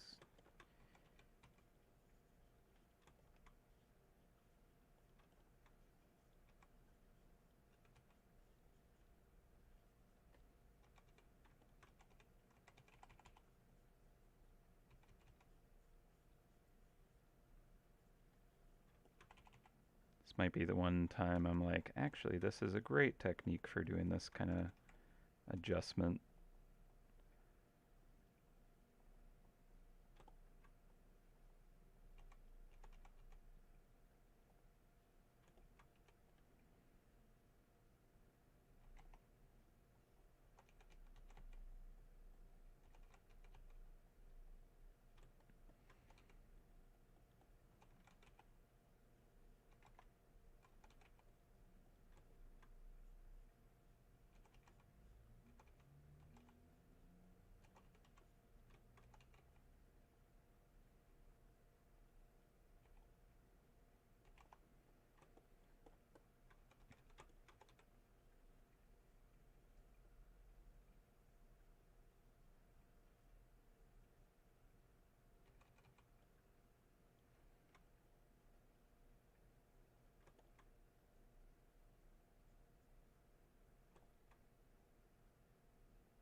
Right, so kind of a little more in that realm, but maybe not entirely that.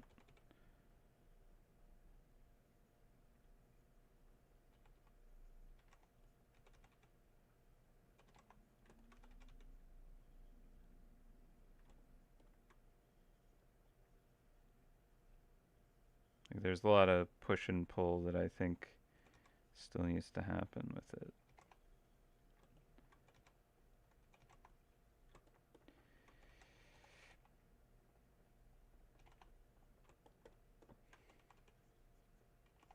But overall, I think the piece needed to kind of get knocked back a bit more, maybe. But again, like, it's always so messy to kind of make an adjustment over everything like this, because then you just have to do so much work to integrate it and paint under that.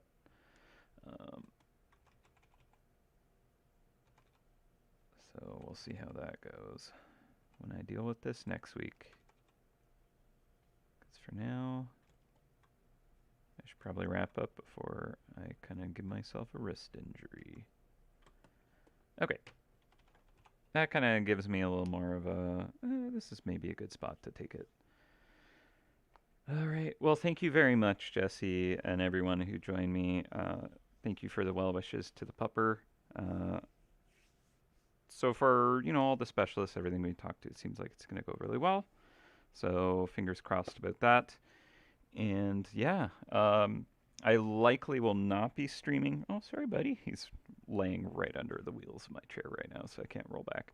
Um, I I very likely will not be streaming next week. So, like, if Dave can't, then I might not have a stream just because I'll be taking care of the boy probably, and I don't want to be unavailable in case I need to carry him around and stuff like that. But yeah, hopefully my building is cool and will not have the elevator out of commission when he's recovering. But yeah, anywho, let's enjoy the time lapse of today's busy work. Um, Pop that over here so we can appreciate. And let's do one of these. So kind of see where we started from.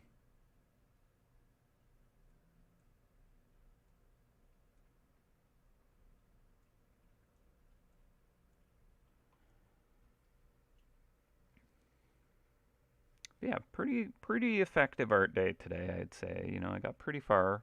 Obviously, it's not complete, but pretty happy with the progress we made. I do like those poofy sleeves kind of billowing out behind, but we did go for the kind of oversized gloves rather than the sleeves, which I think is fine. Howl's Moving Castle when? I don't know. I don't know. In progress though, as you know.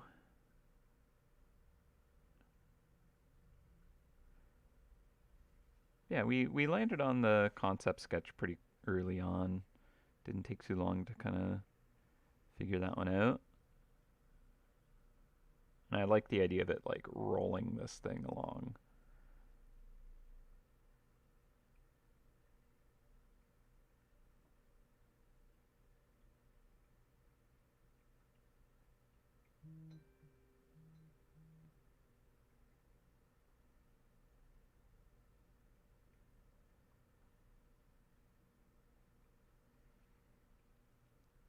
And there's lots of good techniques that different ways of doing lighting, especially for a scene like this.